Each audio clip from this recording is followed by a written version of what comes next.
The sky suddenly flashed thunder, roaring like the drumbeat of fury. Cole growled, "Get up. Don't make me teach you what it means to respect the police." He swung his arm, veins bulging along his neck. The man remained seated, then abruptly rose, turning his shoulder to dodge the blow. "Respect isn't something you steal with a fist," he said, his voice cutting through the thick air. A sudden punch answered him, silencing the entire square. The morning in Central Park was so quiet you could hear the wind threading through the thinning leaves, and mist still clung to the faded wooden bench. Elijah Brooks sat there, shoulders slightly hunched, scraggly hair and beard covering parts of his sun-darkened face, his old hoodie marked with stains like traces of long wandering nights. He sat motionless, like a stone, eyes lowered toward the rain-slicked brick path, as if trying to let the world forget he existed. Not a single wasted movement. Not a sound escaped him, only his silhouette swallowed in the gray stillness of early dawn. Suddenly, the sharp thud of leather shoes on brick shattered the silence. Two police officers appeared at the entrance, walking with authority, their shadows stretched across the wet ground. One was tall and broad, his narrow eyes filled with scrutiny, while the one beside him wore a crooked smirk like he'd just found something amusing. Their footsteps echoed dry and rhythmic, bouncing off the empty space between the trees, startling a few small birds into flight. They stopped a few steps from Elijah, casting their eyes down like lords blocking the path of the unworthy. "Hey, another bum taking over park space," one of them sneered, his voice dripping with contempt like Elijah was a stain on the peaceful green of the morning. The words fell cold, not meant to inquire, but to cut deep. The man on the bench slowly raised his head, dark eyes bottomless and calm enough to make the speaker hesitate for a beat. Elijah didn't respond, didn't show anger. His gaze still as a lake hiding something far beneath. That silence was heavier than any defense, reflecting the emptiness of the insult just hurled. The tall officer planted his hands on his hips and stepped forward, his shadow stretching across the damp bricks, blotting out the dim light ahead. "What the hell are you doing here? You think this place is for parasites like you?" His voice rang out harsh, like a sentence already passed. Elijah looked up but stayed silent, his breathing steady, his gaze unwavering, as if testing the patience of those wearing badges. The younger cop, his round face tightened by a smug grin, chimed in, "Maybe he's waiting for a free breakfast from someone's pity. Or maybe you're just used to leeching, huh?" They both laughed, the sound shrill in the damp air, sharp and bitter like venom. Elijah slowly extended his hand, calloused fingers brushing the edge of the wooden bench as if seeking an anchor to keep himself from reacting. Each insult landed on him like a slab of stone, pressing down, yet he stayed still, his back unbent, head held level. His silence turned into an invisible challenge, making both officers flinch for a moment. His eyes didn't blink, didn't waver, locked onto the taller man with a gaze sharp enough to strip away the smug shell he wore. The space between the three of them tightened harsh and coiled like a spring waiting for the slightest pressure to snap. Dry leaves scraped under the bench as the wind stirred. A few passers-by slowed their steps, then quickly moved on, dodging the tension in the air. None dared to stop, but the stretch of silence was enough to make anyone who witnessed it hold their breath. A teenage boy walked past, glanced back, eyes wide with surprise, lips parting as if to speak, then changed his mind. Elijah remained seated, his figure blending into the old bench, but those eyes had already built a wall, pushing back against the authority trying to box him in. The tall officer shifted his stance and cleared his throat, trying to break the pressure he could no longer ignore. "You mute or something. You think silence is gonna get you off the hook. Trash." He barked, each word sharp, but still met with nothing but those deep, steady eyes. His younger partner nudged him in the ribs and muttered with a smug laugh, "He thinks he'll get respect sitting there like that. Guys like him deserve to be kicked off the streets. The words scattered across the bricks, jagged and poisonous, but instead of shattering the silence, they only fueled the fire simmering beneath the surface. At that moment, a yellow leaf floated down, landed on Elijah's shoulder, then slipped onto the hand resting on his lap. He brushed it away gently, the motion slow, deliberate, but his eyes never left the man in front of him. That look made the tall officer uncomfortable, as if he were no longer in control of the encounter but was instead being judged. A flash of anger lit in his eyes, his pride unsettled by the very silence he had mistaken for weakness. The quiet park had become an invisible battlefield where one side wielded power and the other, through sheer resolve, was slowly unraveling it. The sun broke through, slightly casting a faint light through the mist, landing on Elijah's face. The fine lines at the corners of his eyes and the sharp edge of his jaw became clearer, carving a stronger presence into his silence. The younger officer suddenly raised his voice louder now, as if to seize back control. "Listen up. Get up right now or I'll drag you out of here. You think staying quiet means we won't touch you?" The outburst startled the birds nearby, sending them scattering from the branches, wings flapping in a frenzy like a warning of the storm about to hit. Elijah's lips curled slightly, not into a smile, but as if to acknowledge that this game had entered a more dangerous level. He stayed seated, but something had shifted. The air cracked apart in heavy layers so thick even the passers-by could feel the tension bearing down. Everything seemed to wait for a spark, a single flicker, to turn silence into detonation. And it was the arrogance burning in the eyes of those two uniformed men that would ignite the chain of events the entire city would come to witness. Elijah didn't need to speak. His calm, unbroken presence was enough to shake the authority that had grown too used to bending others.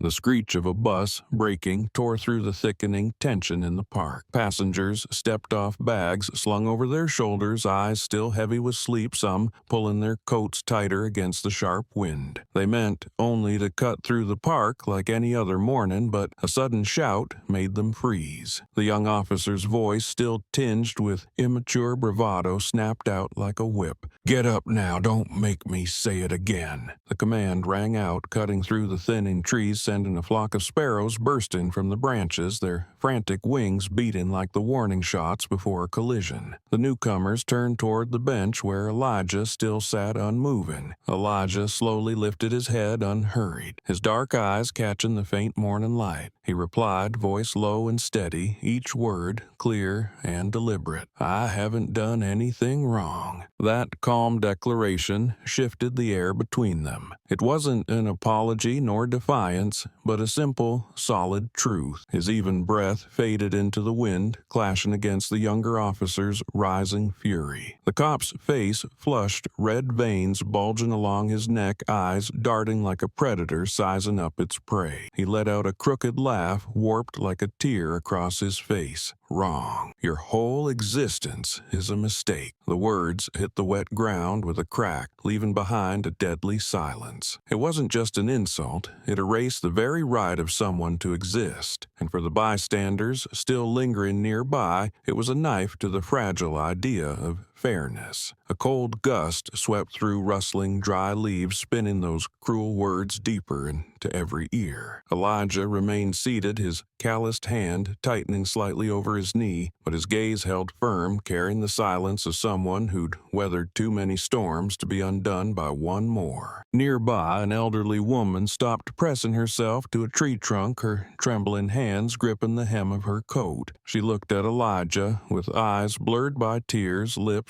parting as if to speak, then closing again. The deep lines etched into her face spoke of a lifetime of watching injustice unfold, and that tear wasn't just for a homeless man, it was for the pain that never stopped repeating across generations. She turned her face, slightly tears threatening to fall, but still remained quiet because she knew too well that stepping in now meant putting herself at risk. The space around them turned suffocating. The people who had just stepped off the bus gathered together, unwilling to move closer but unable to walk away. They were pulled into the scene like unwilling spectators of a violent play they never wanted to watch. A middle-aged man turned to his wife and whispered he didn't do anything, but both fell silent when the young officer's glare swept over them, fierce and bitter. The air froze, pressing all its weight onto Elijah's shoulders as if the slightest movement from him would set off the fuse. Elijah remained perfectly still, his eyes forward, not flinching, not overreacting, but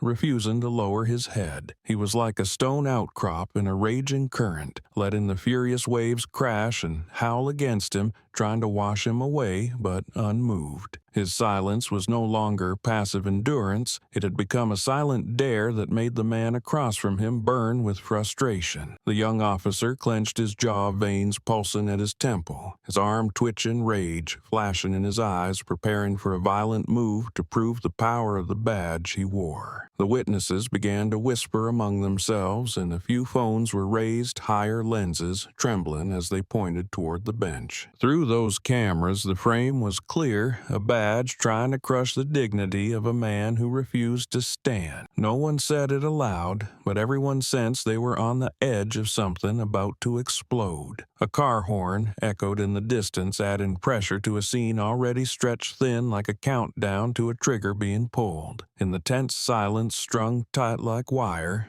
Elijah slowly tilted his head, locking eyes with the young officer. That gaze was calm, steady, but full of fire, not a plea, but a quiet question. Is that all you've got? It stopped the officer cold for a split second, as if he'd just been exposed, his borrowed power stripped bare. But the silence didn't make him step back. It challenged his pride, forcing him to act just to prove he was still in control. Elijah slowly lifted his hand just a little, then rested it again on his knee, not a gesture of defiance, but a final tap against fragile arrogance. The young officer growled under his breath, his chest heaving, grinding his teeth as he fought to hold it in. His partner stood watching, lips curled in a smug grin, clearly enjoying the moment his teammate would teach a man they saw as beneath them. But in Elijah's quiet stare, the unwilling audience saw more than a homeless man. They saw a fire being held back, a bomb waiting to go off, and once it did, no one would be able to stop what came next. What had begun as a minor standoff in the park had now turned into a silent trial where the one in power shouted sentences laced with humiliation and the oppressed wielded silence as a weapon. The witnesses, the phone cameras, all had turned this moment into living evidence. Every eye was fixed on Elijah, waiting to see how he would respond and whether the invisible punch in his gaze would soon turn into a real act.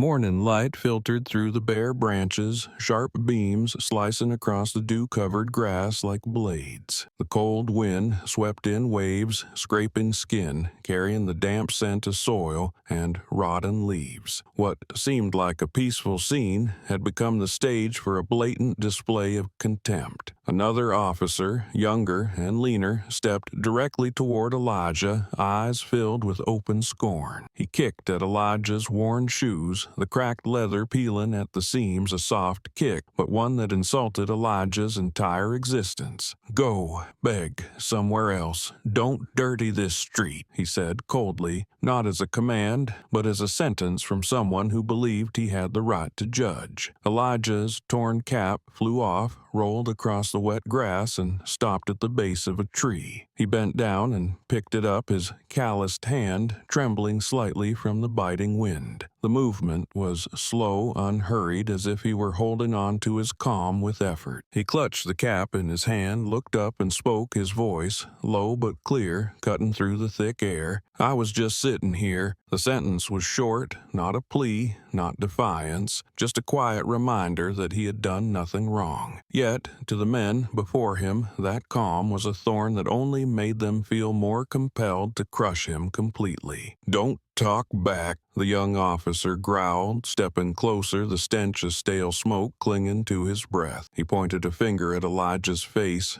eyes narrowing, a crooked smile stretching at the corners of his mouth. "Who do you think you are? Even dogs have kennels. What the hell are you doing here?" The words landed harder than the kick to Elijah's shoes, stripping dignity away, comparing his very being to to something beneath human. His voice rang out loud enough for others nearby to hear, as if he wanted to turn Elijah into a public joke. He didn't see that he was exposing himself. Instead, the cruelty of a man in uniform hollowed of humanity. Elijah remained on the bench back, straight hands resting on the tattered cap on his lap. He looked directly at the man who had just humiliated him, not with anger or desperation, but with a gaze so deep it seemed to freeze the air around them. His silence, standing in stark contrast to the insults hurled at him, became the loudest act of resistance. He was a mirror, reflecting how small the abused power truly was. For a moment, the young officer felt as if he were the one on trial, not Elijah, and that was why he clenched his jaw, the twisted smile pulling tighter, his face hardening with spite. The crowd began to gather, footsteps slowing along the sidewalk, heads tilting to get a clearer view of the unfolding scene. At first, it was only a few curious glances, but then younger faces appeared, phones in hand. Blue screens flickered in the air, trembling cameras held high, aimed straight at the tense image playing out in the park. A college girl tugged gently on her friend's sleeve and whispered, "Record it. We need evidence." Her voice was quiet but firm, her eyes lit with anger. Short video clips began capturing everything: the rush of wind, the mocking laughter, and Elijah's unshakable silence. Older bystanders kept their distance, whispering to one another, uneasy in the face of the officer's open aggression. An old man leaned on his cane, shaking his head, sighing, his eyes filled with both helplessness and a weary familiarity. He had seen too many Elijahs chased from public spaces, turned into shameful symbols instead of victims of injustice. He knew stepping in now was risking himself, but he couldn't look away from the quiet figure resisting the storm without a word. Meanwhile, the young officer stepped closer, his shoes pressing into the wet grass, each step like an attempt to crush the ground beneath Elijah. "Answer me, or do you think you're better than us?" he barked, breath short, smoke and pride spilling into Elijah's face. Elijah didn't flinch, didn't blink, and the stillness in his eyes only deepened the frustration of the man standing over him. Every silent second hit like a blow to the officer's ego, pushing him further into the need to assert dominance. A sharp wind swept through, carrying a distant car horn like a countdown to something about to break. Outside the ring, more phones stayed raised. A few young people exchanged glances, nodding slightly silently, agreeing they had to keep filming. One young man pulled out his earbuds and lifted his phone high, eyes locked on the scene. In his gaze was anger, compassion, and anticipation. They knew this video might be the only thing that could shift the narrative, prove the truth when words could be twisted, and they weren't going to miss the moment justice first carved its mark through an image. The park suddenly felt smaller, like an invisible ring was closing in around them all. Elijah, the two officers, and the watching crowd had become the center of gravity. Morning light slanted through the branches and lit up his face, making his dark eyes seem sharper, colder. He still didn't need long speeches. Just one sentence, "I was just sitting here," was enough to anchor his quiet resolve. And that resolve was now sparking a fire of anger, pulling both the crowd and his accuser into a spiral none of them had expected would ignite a storm more powerful than anything they had imagined.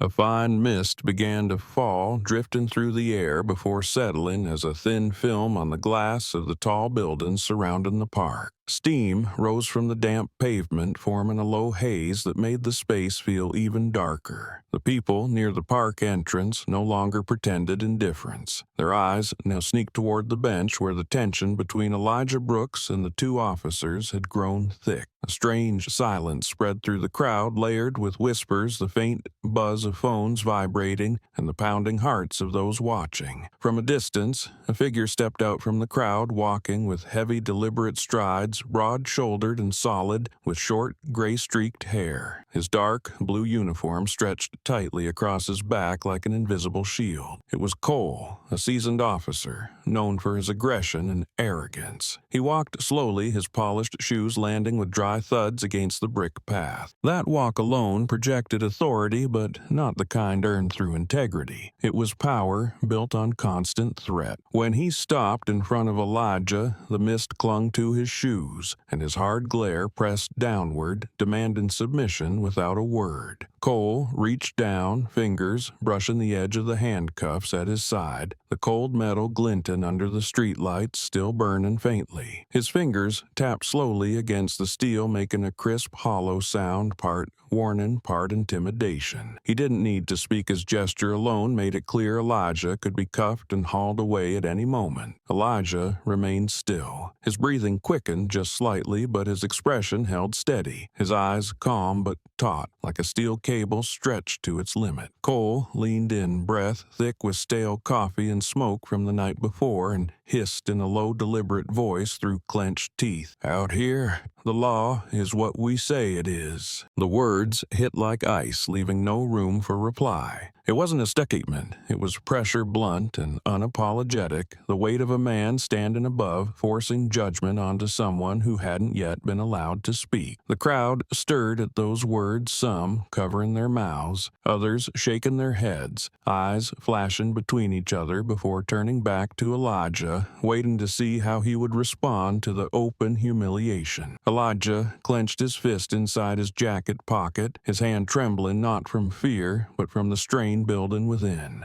Veins pushed against the fabric, muscles tense beneath the dark cloth. His eyes never left Cole's contemptuous stare, a gaze sharp as a blade meant to slice away whatever dignity remained. In the thick silence, Elijah kept his eyes wide open, holding steady like a wall against the force bearing down on him. In that moment, he knew he couldn't let that look break him, because if he looked away, those in power would take it as proof they were right. A fine mist began to fall, drifting through the air before settling as a thin film on the glass of the tall buildings surrounding the park. Steam rose from the damp pavement, forming a low haze that made the space feel even darker. The people near the park entrance no longer pretended indifference, their eyes now sneaking toward the bench where the tension between Elijah Brooks and the two officers had grown thick. A strange silence spread through the crowd, layered with whispers, the faint buzz of phones vibrating, and the pounding hearts of those watching. From a distance, a figure stepped out from the crowd, walking with heavy, deliberate strides, broad-shouldered and solid with short, gray-streaked hair. His dark blue uniform stretched tightly across his back like an invisible shield. It was Cole, a seasoned officer known for his aggression and arrogance. He walked slowly, his polished shoes landing with dry thuds against the brick path. That walk alone projected authority, but not the kind earned through integrity. It was power built on constant threat. When he stopped in front of Elijah, the mist clung to his shoes, and his hard glare pressed downward, demanding submission without a word. Cole reached down, fingers brushing the edge of the handcuffs at his side, the cold metal glinting under the streetlights still burning faintly. His fingers tapped slowly against the steel, making a crisp, hollow sound, part warning, part intimidation. He didn't need to speak. His gesture alone made it clear Elijah could be cuffed and hauled away at any moment. Elijah remained still. His breathing quickened just slightly, but his expression held steady, his eyes calm but taut, like a steel cable stretched to its limit. Cole leaned in, breath thick with stale coffee and smoke from the night before, and hissed in a low, deliberate voice through clenched teeth, "Out here, the law is what we say it is." The words hit like ice, leaving no room for reply. It wasn't a statement. It was pressure, blunt and unapologetic, the weight of a man standing above, forcing judgment onto someone who hadn't yet been allowed to speak. The crowd stirred at those words, some covering their mouths, others shaking their heads, eyes flashing between each other before turning back to Elijah, waiting to see how he would respond to the open humiliation. Elijah clenched his fist inside his jacket pocket, his hand trembling not from fear, but from the strain building within. Veins pushed against the fabric, muscles tense beneath the dark cloth. His eyes never left Cole's contemptuous stare, a gaze sharp as a blade meant to slice away whatever dignity remained. In the thick silence, Elijah Elijah kept his eyes wide open, holding steady, like a wall, against the force bearing down on him. In that moment, he knew he couldn't let that look break him, because if he looked away, those in power would take it as proof they were right. Standing nearby, a thin college student backpack hanging off one shoulder held his phone with trembling hands. He pointed the lens toward Cole and Elijah, chest rising and falling with nervous breaths. He whispered to the friend beside him, "Are you recording? This is evidence?" His voice shook, but held firm, eyes flickering with the tension between fear and responsibility. The friend glanced around, then gave a sharp nod and raised his own phone. Two cameras locked onto the confrontation, their pale blue screens casting anxious light across their faces. Cole noticed the eyes behind those phones aimed in his direction, and he raised an eyebrow, a faint smirk creeping across his face, equal parts disdain and challenge. He knew cameras could capture every move, but he also knew the system often shielded those wearing the badge. "Go ahead, keep recording," he said, flatly, without turning his head. "All you'll see is some piece of trash resisting the police." His voice rang out heavy like a hammer dropping into the already suffocating space. Elijah took a deep breath, the cold air flooding his chest, sharp as ice in his lungs. He knew every word, every move now was being watched, recorded, possibly used later in a courtroom open to the world. But in this moment, he couldn't let fear make him bow. He kept his fist tucked inside his jacket pocket, didn't strike, but didn't loosen either. His whole body was like stone, weathering the storm, silent but unyielding. The crowd stood frozen, some holding back tears, some wearing twisted, bitter smiles, all waiting for whatever was about to break loose. The cold wind howled through again, misty rain tapping against the glass of the tall buildings, leaving streaks like faint scars. Every tiny sound from droplets falling onto the pavement to the shuffle of shoes on wet brick seemed amplified, etching this standoff deep into the minds of everyone present. In that frame,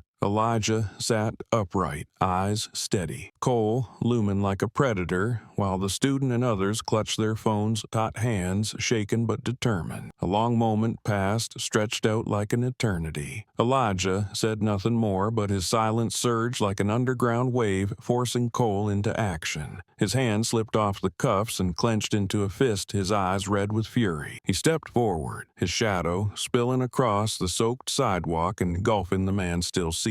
A growl erupted from his throat, rolling into the mist like thunder before a coming storm. And in that very moment, not only Elijah but everyone watching understood the explosion was no longer far off. The battle between arrogant abuse of power and steady silence had reached a point where even the slightest movement could tear it all open. Every phone still trembled in the air. Every eye stayed fixed on the confrontation. Evidence was being preserved. Truth was being recorded, and a new chapter of justice was about to unfold right here on this rain-slicked sidewalk. Thunder rolled from the far edge of the sky, followed by a lightning bolt that tore through the gray clouds, slashing a sharp white streak across the rain-drenched sky. The entire park seemed to flinch under the weight of that sound, and in that very instant, the tension long built between Elijah Brooks and Cole ruptured into an unstoppable explosion. Cole, his face flushed red, stepped so close his breath landed straight on Elijah's face, thick with smoke and arrogance. His eyes flared, veins pulsing at his temples, and his wide hand jerked hard from his belt. In a moment that cracked like lightning, Cole roared, his voice breaking like a curse. "I'll teach you how to respect the police." The shout burst out, crashing into the heavy air alongside the thunder. The crowd recoiled half a step, those holding phones clenched tighter, their hearts frozen as they waited for what would follow. Elijah, who had been seated on the cold bench, suddenly sprang up. The motion was sharp, like a spring finally released after being compressed too long, his whole body rising tall, his eyes no longer calm and deep, but flashing with icy resolve. As Cole's arm came swinging down, Elijah turned his shoulder, ducked just enough to avoid it, then channeled his full force into his right fist. The punch flew clean direct fast like a current tearing through the damp air. There was no wasted motion,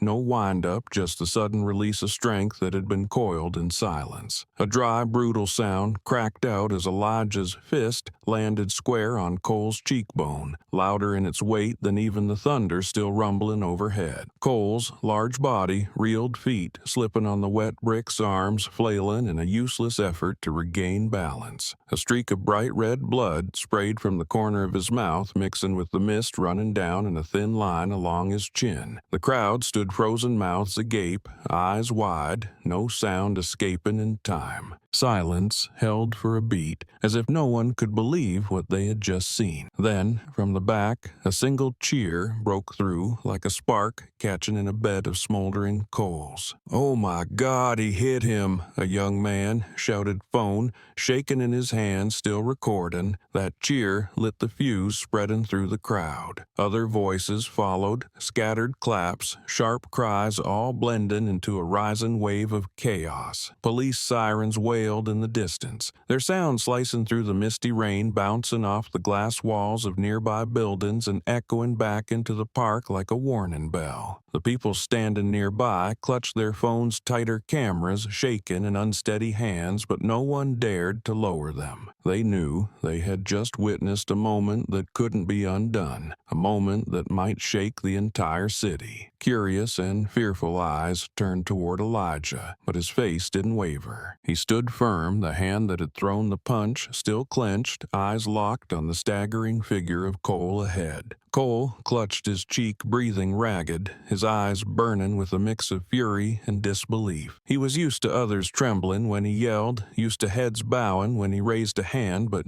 now, here in the park in front of the public and a sea of cameras, he had been struck. It wasn't just a punch to the face, it was a blow to the false power he had cloaked himself in. He growled, muttering broken sounds through his teeth, like a wounded beast stripped of its dominance. Elijah drew in a deep breath, cold air filling his lungs, then exhaled slowly. He said nothing, needed no defense. The truth was already in the fist he had thrown, in the unwavering gaze and the solid stance that stood like a monument. The crowd looked on, some with admiration, some with concern, some with tears welling in their eyes. A teenage boy whispered, "He did what everyone wanted to do." The words were soft, but spread quickly, becoming a shared murmur throughout the crowd. The sirens grew louder, red and blue lights starting to pierce the mist from the end of the street, reflecting off the wet pavement. The air thickened, and the tension threatened to erupt into real chaos. An elderly woman clutched the sleeve of the person beside her, whispering, "They're not gonna let him go." The man she held gave a slow nod,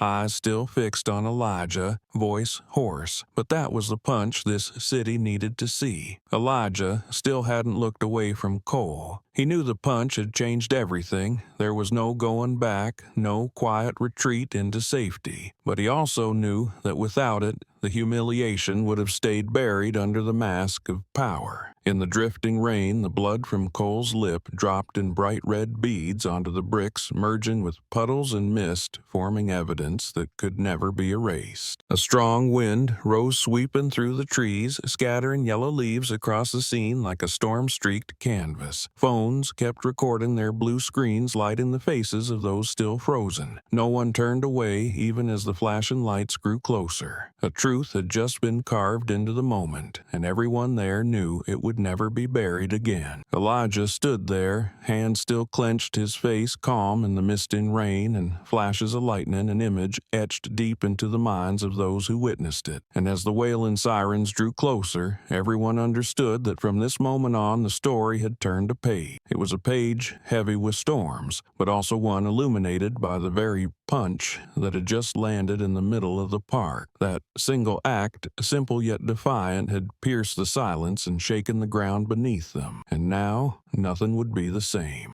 In the corner of a small cafe at the head of the street across from the park, steam still rose from cups of hot coffee. The clinking of spoons against mugs blended with soft background music, but no one was really listening. The room was packed with students, and a few who had just walked in were instantly swept into the wave of murmurs, radiating from the phone of a boy sitting by the window. The blue light of the screen lit up his face still tight with the tension of what he had witnessed in the park. The clip he had recorded had just been uploaded to TikTok minutes earlier, and now it was spreading in ways he never expected. On the screen, the image was shaky but clear enough. Cole raising his arm to strike, his face twisted with aggression, and Elijah suddenly rising, pivoting his shoulder to dodge and landing a clean punch right on Cole's cheek. The sound cracked through the footage, dry and sharp, followed by chaotic cheers from the crowd, everything captured in full. People in the cafe crowded around the small table, eyes wide, mouths open, voices overlapping with cries of unbelievable. A female student lifted her hand to cover her mouth, eyes shimmering in disbelief as if unsure whether what she'd just seen had really happened. Beneath the clip, the caption read, "Clearly, cop humiliates black man, ends badly." The sentence hit like an arrow to the heart of every viewer drawing the lines clearly. Conflict aggressor victim. It left no room for ambiguity or excuses, and because of that it stirred emotion more fiercely than any opinion could. Fingers scrolled fast across the screen, the share count jumping by the second. Within minutes, notifications poured in, thousands of views, hundreds of comments, and the numbers ticking up like a clock wound too tight. In the comments, outrage exploded. Why do cops think they can do whatever they want? One person wrote, followed by a blazing red, angry emoji. This is evidence. Undeniable. Another user declared words firm like a verdict. The feed flooded like a waterfall, new comments drowning out the last before anyone could finish reading. Some added soundtracks, edited clips, and looped Elijah's punch as if it were a chorus played thousands of times. Someone laughed. "That's the slap of justice," another posted bitterly. "This is why we can't stay silent." A new hashtag surged into view, dominating the feed in bold blue,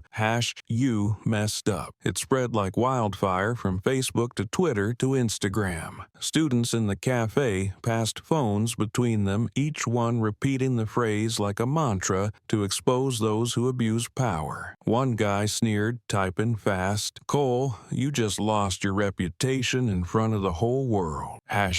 #you messed up." Seconds later, the comment had thousands of likes, hundreds of shares. The cafe doorbell rang as a few more people stepped inside, not to order drinks but to head straight toward the crowd huddled around the screen. They asked urgently, "Was it really at the park? Is there actual footage?" The phone holder tilted the screen toward them, and within seconds the murmur burst again like crashing waves. A young woman began to cry, tears rolling down her cheeks as she watched Elijah being humiliated before fighting back. She choked out, "It's just like the stories my dad used to tell. History's repeating, but this time we have proof." In another corner of the cafe, a group of students opened a laptop and pulled the video onto a larger screen so everyone could see more clearly. The footage of Cole stumbling, blood dripping from his mouth, looped again and again, each keystroke carving the moment deeper into collective memory. One guy typed fast, "Download it before they take it down. Don't let the truth be erased." The group knotted fingers flying across the keyboard, saving files to hard drives, scattering backups across devices and burner accounts,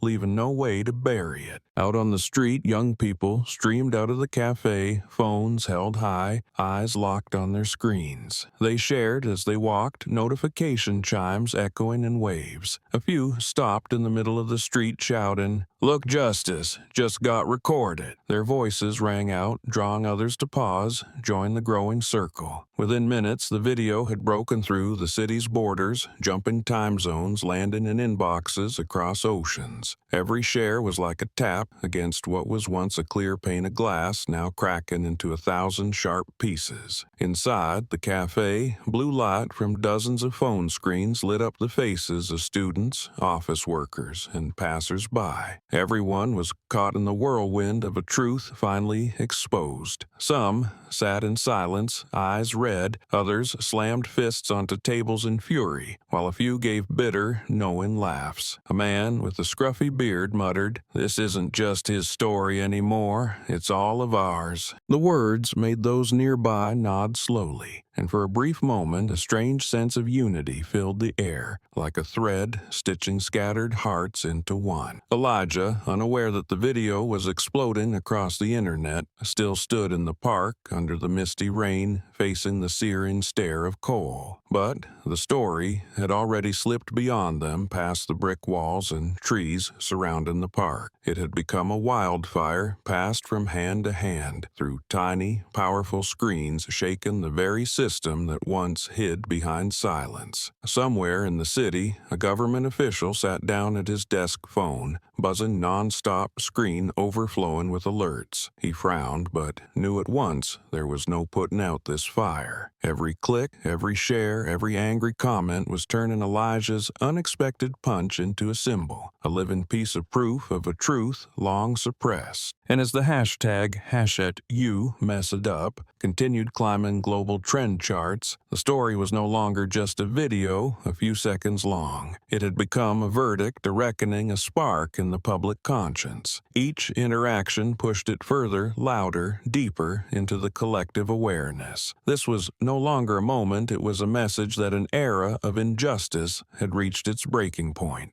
Evening settled over the city, the sky still streaked with misty rain, each droplet shimmering under the faded yellow glow of the streetlights. The central plaza, once a place for leisurely walks and street performances, had become a sea of bodies packed shoulder to shoulder. Crowds poured in from every direction, each person carrying the weight of frustration after watching the video that had gone viral all day. Footsteps echoed against the damp bricks, blending with drum beats, chants, and endless murmurs, thickening the air tighter than any storm on the horizon. These were no longer quiet cafe conversations or scattered online comments. This was the moment when collective rage broke loose, exploding in the heart of the city. The plaza was overflowing faces, young and old students, workers just off their shifts, and elders carrying long memories of injustice. All held hand-painted signs, hastily scrawled words brimming with urgency. Among the blur of colors and cardboard, hundreds of white signs with bold black letters stood out, "Respect Humanity." That simple yet powerful phrase, raised in unison, had become an unshakable wall against the raw contempt displayed that morning. The soggy cardboard shook in the rain, but the eyes behind it burned with fire. A sudden chant rose up first from a small group, then swelling like a wave. "Justice for Elijah. Justice for Elijah." The cry struck like war drums, each syllable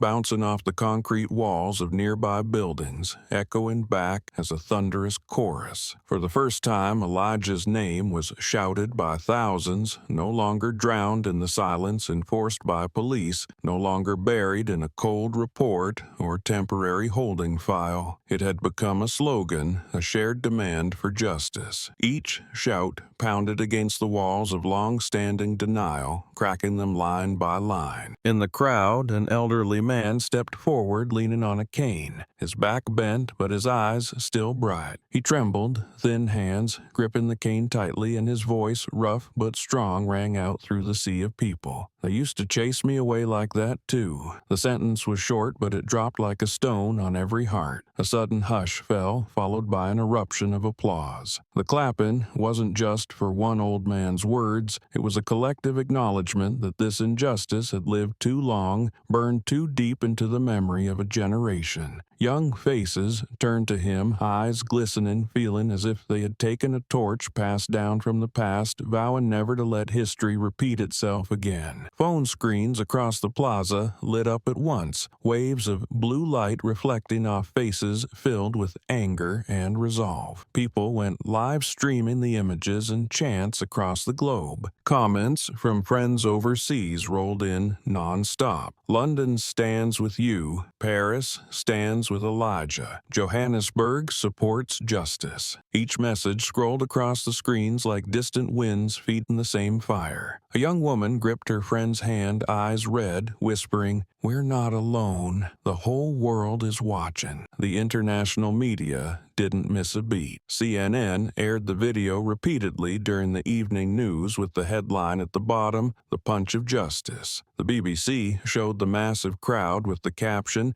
"Justice for Elijah Movement." News outlets from Asia, Africa, and Europe updated their reports simultaneously, each anchor's voice carrying a trace of emotion. In millions of homes, countless eyes were fixed on the moment justice flared from a punch that had once seemed solitary. In Tokyo, people debated it in bars. In Madrid, students raised signs in Spanish. In Cape Town, small protests began forming, all under one name, Elijah. The air in the plaza grew heavier, every drumbeat from the street musicians pounding like a second heartbeat. They didn't stop playing, their rhythms crashing into the chants, forming a furious and solemn symphony. Some young people brought speakers blasting the chant, "Justice for Elijah," until the plaza felt like it might shake. Older citizens held hands, eyes brimming, lips moving in quiet prayers. It was no longer just a protest, it had become a collective ritual, where thousands stood united in a vow to defend human dignity. Elijah wasn't there that night, but his name was everywhere, on rain-soaked signs, in every shouted word, and the brightness of every eye. He had become a symbol even he hadn't expected. A man once called worthless, once chased off sidewalks, was now raised high as a banner for justice. His calm silence and that one sudden punch had transformed him from the trampled to the collective voice. That night, the faded yellow streetlights over the plaza felt less like city glow and more like the flame of something burning at the city's core. A strong gust swept through, scattering signs into the air. The words, "Respect Humanity," flapping wildly as they caught and reflected the lights into glittering shards. The scene felt like standing inside a storm of light and sound where each chant, each stare, each tear came together as a verdict won without courtroom or gavel. That verdict had carved itself into the hearts of thousands, spreading through millions of screens, repeating a single truth: human dignity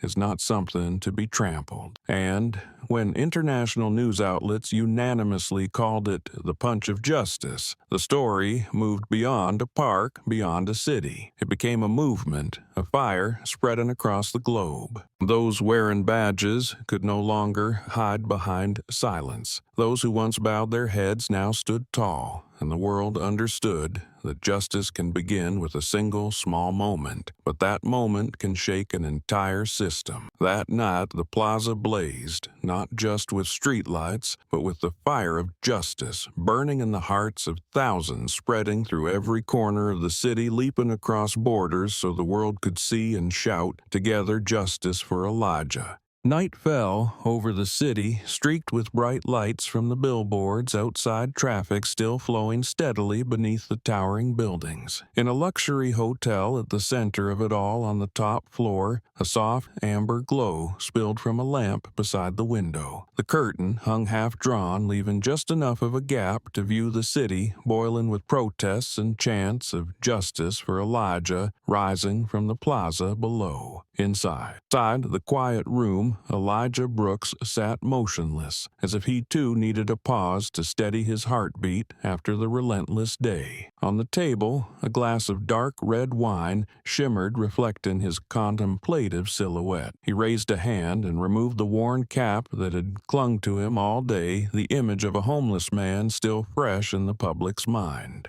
combed hair streaked with silver caught the light and his face appeared sharper, more defined. In that moment, the disguise fell away, revealing an entirely different Elijah. Not the quiet man on the park bench, but someone with unexpected power and status. He leaned back in the chair, eyes distant, looking out at the night where the echoes of chanting still drifted through thick glass. Those sounds felt like reminders that even up here in luxury, his soul stood among the masses below. Beside a half-open suitcase, the usual belongings of a drifter were gone. In their place, the warm light gleamed off a polished diamond-tier bank card, its edges glinting like a symbol of power. Next to it sat a stack of shareholder documents bearing the logo of Horizon Capital, a prominent global finance firm. Elijah's signature rested cleanly at the bottom of the page, every stroke sharp and deliberate proof that he was no outsider, but a man positioned at the very top of the economic pyramid.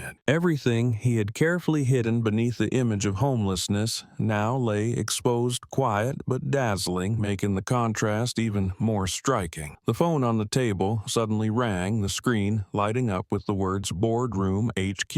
Its short, steady tone cut through the stillness of the room. Elijah stared at the screen for a while, a flicker of hesitation in his eyes. He knew it was the executive board, those who had urged him many times to stop descending into the underbelly of society to test a truth. They wanted him back in the chairman's seat, continuing his role as a tycoon, not risking humiliation in the streets. The ringtone kept pulsing, each chime like a pinprick against the quiet. Elijah reached out, placed his finger on the screen, then pulled it back. He muttered, his voice hoarse, as if speaking only to himself. Not yet. Let them expose themselves. Each word came slowly, blending with the noise rising from the street below. It wasn't hesitation, but a carefully measured decision. He understood that if he revealed his identity now, the story would shift direction. People would talk about a billionaire in disguise instead of facing the truth that the police had humiliated an innocent man. He wanted the world to see the true face of abuse without the interference of status or wealth. Elijah picked up his glass, took a small sip. The bitter taste spreading through his mouth, matching the sting in his chest. He thought about the eyes he had seen today, the frightened gaze of the old woman pressed against a tree, the furious look of the student holding his phone high, the trembling stares of the witnesses. All of them had turned into flame, igniting the city, and he knew those flames needed neither his name nor fortune to burn. They already carried the power of justice. He allowed himself a faint smile, tired but resolute, then set the glass down, letting the golden light fall across his calm face. Outside, the city kept moving. Live broadcasts showed the crowd filling the plaza. International headlines repeated his name, but in the high-rise room, Elijah chose silence. It was the silence of a strategist who knew timing was everything. Just a little longer, and those drunk on power would reveal themselves fully. When he finally stepped forward, the impact would be undeniable, impossible to refute. As the night deepened, the drizzle continued tapping against the glass. Elijah leaned back in his chair, eyes half-closed, memories flickering behind them of a young black boy once chased from a corner store for wearing torn shoes. Those wounds never faded, becoming the fuel that had pushed him to the heights of power. And now, those same memories anchored him to the real world, keeping him from vanishing into luxury. He didn't need to prove his wealth. What he wanted was to prove that human dignity must be respected no matter who someone is or where they come from. The phone rang again, but this time he didn't look. The screen lit up, then went dark, leaving a soft shadow over the wooden table. Elijah reached out and pulled the curtain wider, letting the city's glow flood in. The crowds below looked small from above, but their voices still carried clear, strong. Justice for Elijah echoed into his chest, lighting something in his seasoned eyes. He He knew his moment would come, but not yet. For now, the public had to keep hearing the truth from the mouths of the oppressors themselves so the outrage would keep building, so justice wouldn't end at a single punch, but grow into a thunderclap that could shake the entire system. Elijah Brooks closed his eyes, let out a long breath, then rested his head against the back of the chair. The room fell into silence, broken only by the steady tapping of drizzle against the window pane. But down below, the city was roaring in a wave of resistance, and he knew that wave would eventually sweep away those who had scorned human dignity. In the quiet of the hotel room, a secret had been revealed not through loud declarations, but through the silent presence of the evidence of his true identity. Elijah remained seated, surrounded by the warm golden light, like a keeper watching over the fire that had just ignited outside, waiting for the right moment to turn it into a real storm. The next morning, the police headquarters, usually quiet, turned into a scene of chaos. Outside the gate, dozens of reporters crowded together, microphones, raised cameras pointed directly at the entrance. Voices, overlapped shutters clicked non-stop, merging into a thick, oppressive sound that blanketed the space with tension. When the door swung open, Cole stepped out, his bruised face and the red swelling on his cheek making him the immediate focus. Camera flashes erupted. Cole tilted his head slightly to avoid them, his hand raised to shield part of his face, but the gesture only made him look more flustered and uneasy. A reporter called out sharply, the question slicing through the noise like a blade. "Do you feel ashamed for assaulting a homeless man?" That one question unleashed a wave of chaos, dozens more voices piling on. "How do you explain the video? Why use violence in front of civilians?" Cole clenched his jaw, said nothing, a forced smile flickering and fading as he saw the cameras catching every twitch of his face. His eyes darted toward the accompanying officers searching for cover, but even the uniformed wall around him couldn't block the barrage of questions pounding his ears. Inside the building, things were no better. Hallways echoed with hurried footsteps, whispered arguments, thick tension. Many officers shook their heads, voices low with frustration. If the full video leaks, it's over. Someone slammed a stack of files on a desk, muttering with clenched teeth, "We're becoming a global embarrassment." On the walls, TVs played the news on loop, Elijah's punch, replaying again and again, bold headlines reading, "The punch of justice, a public blow to the department's dignity." Everyone passing by glanced at the screen, and though no one spoke, the silence was heavier than any insult. In a small conference room, Cole sat across from his superior. His face was tight, lips pressed into a line, eyes burning with tension. They only saw half the story. He muttered more to himself than to convince anyone else. The senior officer stared at him, cold eyes, fixed fingers, tapping a slow rhythm on the table. "Half is enough to bury us. You think anyone believes our version now?" The words struck Cole hard, freezing him in place, sweat forming at his temples. He wanted to argue, to blame the context, the provocation, but the video showed everything too clearly, leaving no room for excuses. Throughout, the precinct division spread like wildfire. Some quietly gathered their files, others whispered about distancing themselves from anything tied to Cole. The false sense of unity once held together by a badge is now cracked apart. Young officers who had watched their colleague exposed online began to question whether they could continue bowing under the same command. Outside, the crowd of reporters kept calling Cole's name, while inside the entire police force was caught in a disorder unlike anything they'd seen before. Elijah wasn't there, but his name echoed in every question, every glance, every conversation. The city was boiling, and now the police force itself had been pulled into the storm they never saw coming. Cole, once a man convinced of his grip on power, had become the symbol of decay, shaking even the solid concrete walls of headquarters as if they might crumble. In the narrow halls of the station, heavy footsteps echoed steadily, and hushed voices flowed like an underground current.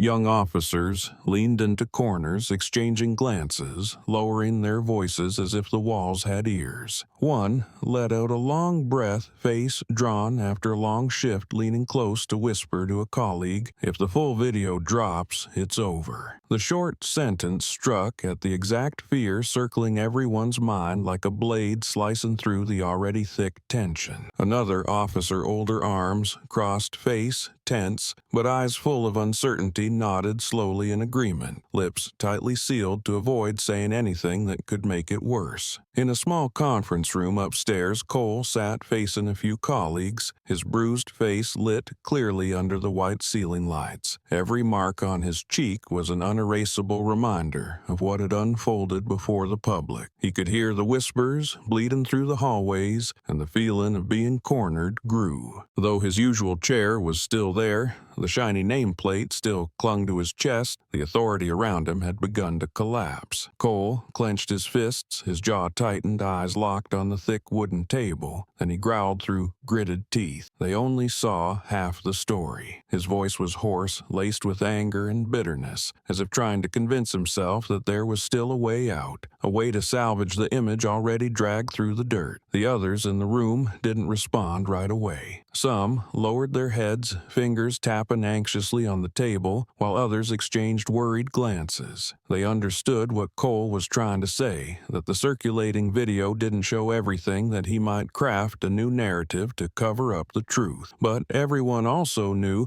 that such efforts were nothing more than desperate grasping. The power of the footage of the phones that had recorded everything live had already moved beyond anyone's control. A young officer hesitated, trying to speak, but gave up when Cole's bloodshot eyes swept the room like a warning. Silence stretched on, broken only by the soft hum of the air conditioner, though everyone felt as if they were sitting on a cold stone bench. Outside the door, reporters' voices still echoed without pause, each question, each shout of Cole's name landing like a hammer blow. All of it made the whispered words "it's over" feel like a haunting, while the deflection, they only saw half the story, sounded like a flimsy shield barely holding up in the storm of public outrage. In the eyes of many colleagues, Cole was no longer a symbol of authority, but a man flailing, trying to hold on to something that had already slipped through his fingers, and the cracks within the department were now clearer than ever. Tonight, the television studio blazed with light like an arena prepared for battle. Rows of lights illuminated every detail, from the gleaming glass desk to the tense faces of audience members in the front row. The air was thick, carrying the weight of anticipation from millions watching on screens around the world. Cameras panned steadily, shots checked and rechecked, all focused on the moment that would shift the entire narrative. The host, his voice deep and resonant like a bell, spoke. "Please welcome the mysterious billionaire Elijah Brooks, CEO of Horizon Capital." The introduction hit like a bomb, drawing a collective breath from the studio, while millions watching online locked their eyes on the screen where a massive secret was about to be revealed. From the backstage entrance, Elijah walked in with upright posture, each step firm, silently declaring to the world that he was ready. The dark suit framed his lean yet solid figure, the lights casting a glow that sharpened his features no longer. The weary man slumped on a park bench. Yet,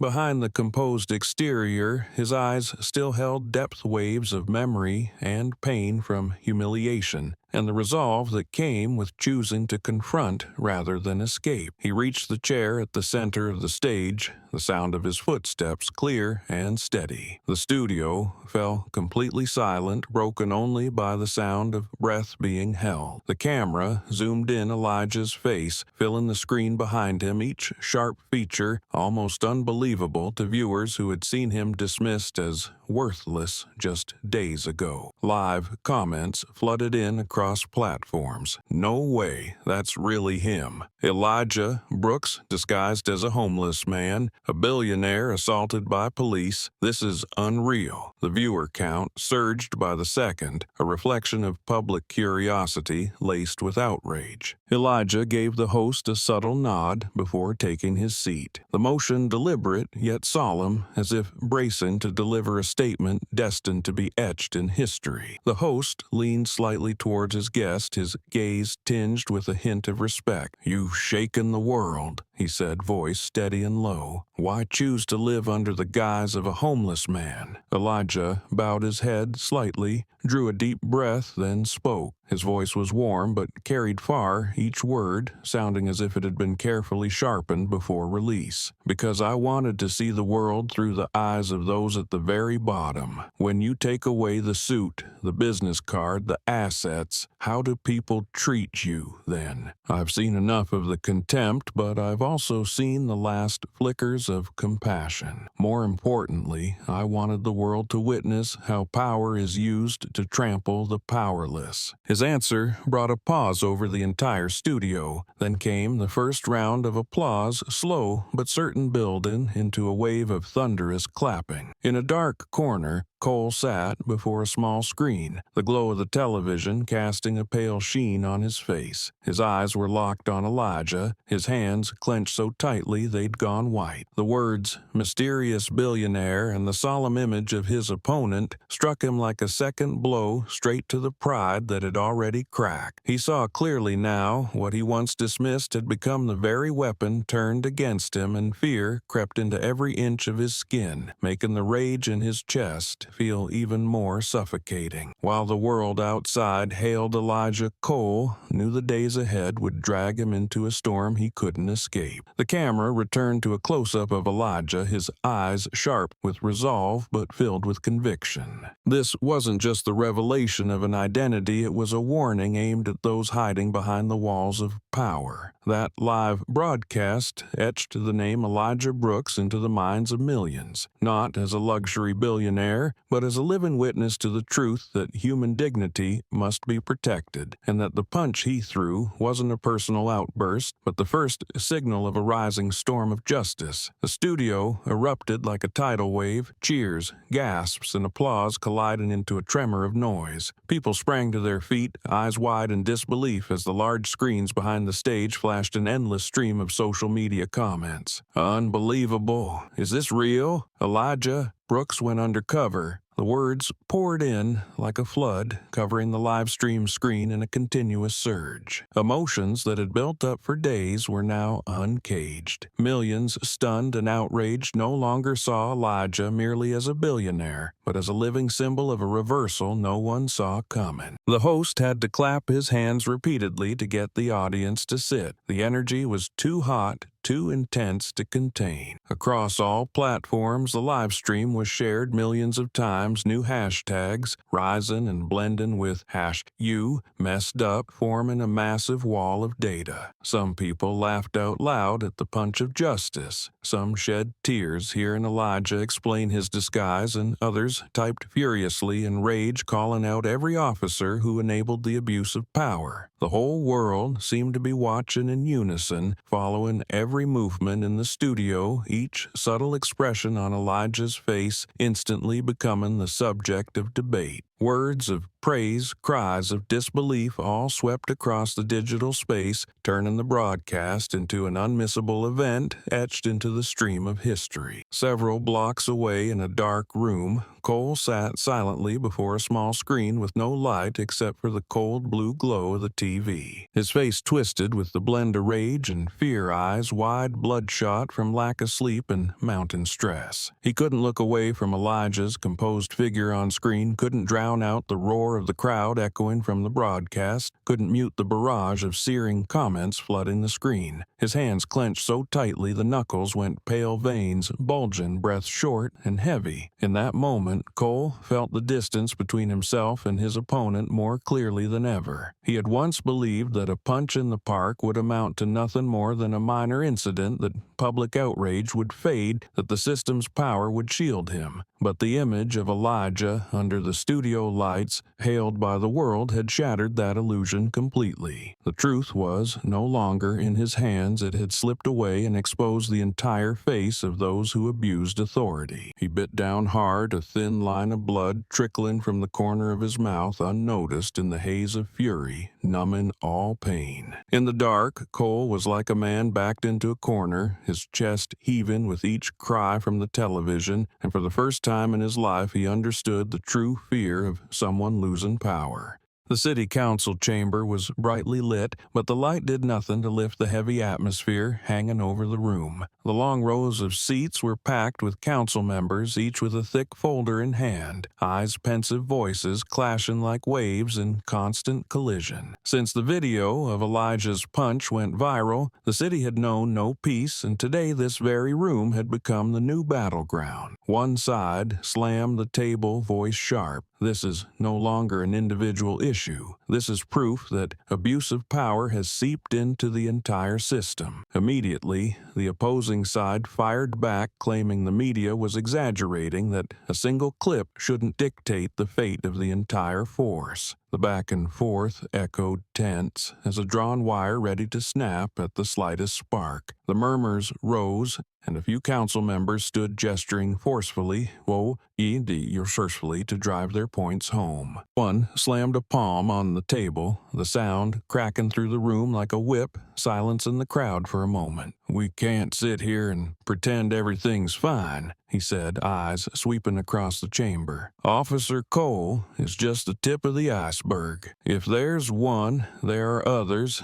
and every day we stay silent is another citizen humiliated." The statement drew scattered applause, gradually building into a sustained round, though there were still heads shaking, sighs of resistance rising in response. At one end of the table, a young female counselor held the microphone, her voice firm yet calm. She presented a list of officers who had been previously reported, along with documents showing that several cases had been buried. "I'm calling for the suspension of these individuals until an official investigation is complete. We cannot allow a force meant to uphold order to become the source of injustice." Debate surged again, some nodding in agreement, others frowning, worried that a chain reaction might throw the city into deeper chaos. Outside the glass windows, camera flashes flickered nonstop, dozens of reporters crowding to record every word spoken inside. News channels had set up live broadcasts in the hallway, and viewers across the country were following every twist and turn. On social media, comments flooded in by the second. "Suspend them all, clean the system from the root. Don't let this get buried again." Public pressure swelled like waves crashing against the walls, cornering the council members with no room to retreat. The entire room felt like a storm, where every word and every decision could shift the city's course in the days to come. In that setting, the name Elijah was mentioned again and again like a strong wind sweeping through the rows of desks. He was not present at the meeting, but his presence loomed in every argument. Some council members believed his actions had exposed the truth, while others worried that public opinion was turning one individual into a symbol, placing immense pressure on the political system. Every argument, every glare of resentment or determination blended into a chaotic picture the city had never faced before. And amid the shouting, everyone understood that this was only the beginning of a political storm from which no one could stand apart. A tense silence settled after the fierce debates. Then, from the back row, Elijah's lawyer stood up and stepped into the light. His dark suit and composed demeanor drew every eye in the room. Holding the microphone firmly, he scanned the chamber before speaking in a decisive tone. "This is not just an individual act, it is a rotten system." The words rang out, pouring over the rows like cold water striking straight into the minds of those present. It was no longer just an accusation against one officer, but an indictment of an entire system that enabled and concealed abuse. Immediately, the hall trembled. Murmurs rippled rippled like crashing waves. Several council members sighed some raised hands in protest, while others nodded vigorously. It became clear that the line between protection and transparency was being torn apart right before their eyes. Reporters stood cameras, raised lenses swiveling rapidly, flashes bursting everywhere to capture the lawyer's every move. Every frame, every word he had just spoken would become front-page headlines by morning. One reporter whispered to a colleague, "This is the moment that changes everything." In the back row, a few council members exchanged hurried whispers. They knew that if the public embraced the accusation, the fallout wouldn't stop with Cole, it would sweep through the entire leadership. Someone tried to speak up, lips moving to suggest the lawyer had gone too far, but the noise in the hall drowned out every voice. A sense of unease spread like the smell of slow-burning smoke. No one sat still.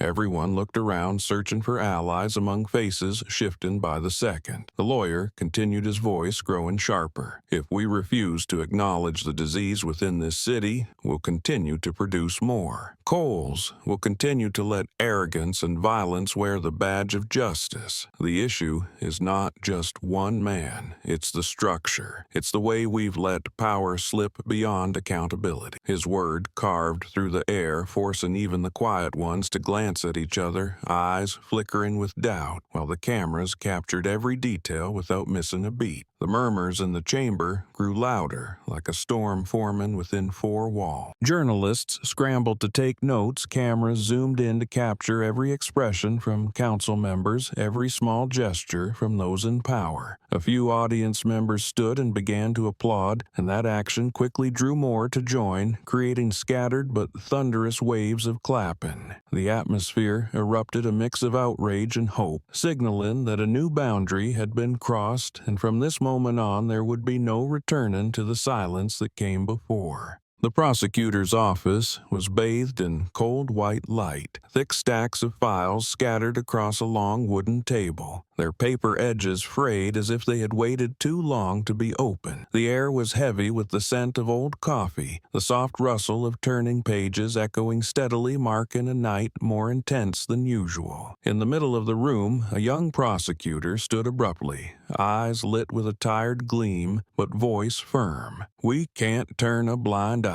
His words made those around him flinch. Some, lifting their heads from thick files, exchanging glances filled with surprise and caution. Not everyone in the room had the courage to touch sensitive matters, but the determination in his tone couldn't be dismissed. He pulled a folder toward him, opening page after yellowing page, each line a typewritten text recording past accusations against Cole. Every case followed the same pattern: racial bias, excessive force, and even direct witness testimony. Yet, all of them ended with the same closure: notes, files marked insufficient evidence or officially closed. The prosecutor flipped faster, his voice lowering. This wasn't the first time. We're staring at a chain of buried events, and someone built a curtain to hide them. The room went still. Each person quietly focused on the lines in front of them, and in that moment, the truth appeared clearer than any excuse ever could. An older colleague beside him exhaled slowly, hands folded on the table, eyes weighed down with years. He had served in the system for decades, seen many cases buried beneath the dust of bureaucracy, but rarely had anyone dared to dig them up again. The younger faces in the room glanced at one another, a mix of fear and flickering hope in their eyes, knowing this was a chance to break a long-standing cycle. "If we stay silent," the young prosecutor continued, his voice gaining strength, "there will be another Elijah tomorrow, and the truth will be buried again. We need to bring it to light no matter the outcome." Outside the window, the city glowed under streetlights, the distant honk of horns reminding them of the public pressure bearing down. Every camera lens was pointed straight at the prosecutor's office,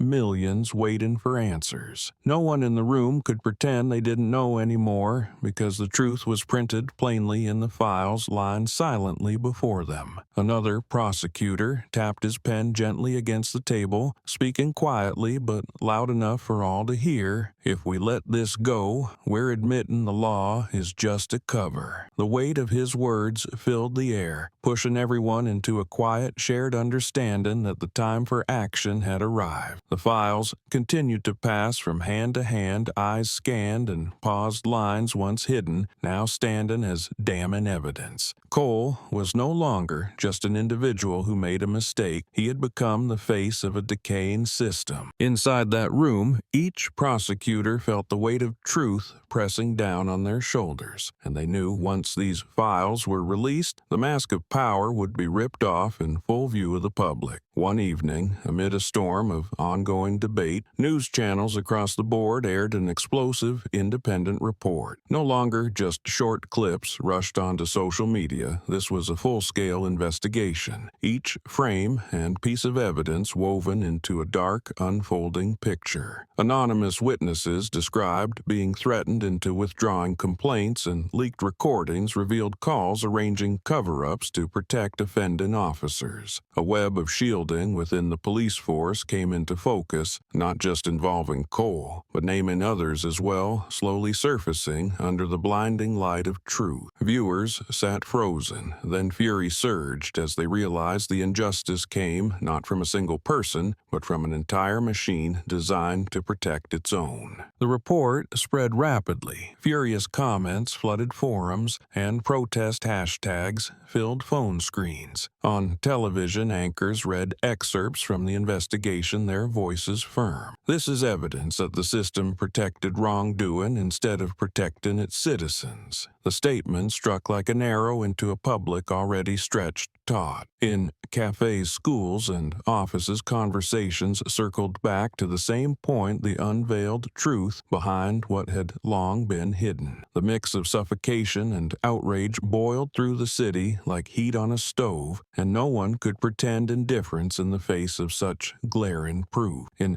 government buildings, high-ranking officials suddenly found themselves under the spotlight. Closed-door meetings sprang up, their faces uneasy as they faced questions from the press and growing public pressure. Those once skilled in controlling narratives now stood helpless as information spread beyond containment. Familiar, powerful figures appeared on television, their words halting their statements, unconvincing, exposing an unfamiliar disarray. Each attempt to justify was met with louder opposition in the streets as waves of protesters marched with signs through major avenues in reply. In the public eye, that hesitation was no longer a minor detail, but a sign that an entire system was beginning to collapse. Trust, already fragile, was now deeply eroded, and the public's patience had reached its limit. International media kept pressing, asking direct questions about the responsibility of those in power. Camera lights lit up every furrowed brow, every averted glance, turning once authoritative officials into images of weakness and confusion. The tidal wave of public backlash had surged beyond control, sweeping away all protective barriers, leaving behind a cold truth. When power lacks transparency, it becomes a burden that crushes those who hold it. On the top floor of the Horizon headquarters, the glass-walled conference room glowed under bright lights reflecting off the young faces seated around the table. Outside, the city roared with banners and protest chants, while inside the air was thick with anticipation and resolve. Elijah sat at the center, his back straight against the chair, eyes scanning the neatly arranged documents before him. The young lawyers, the sharp faces of a new generation,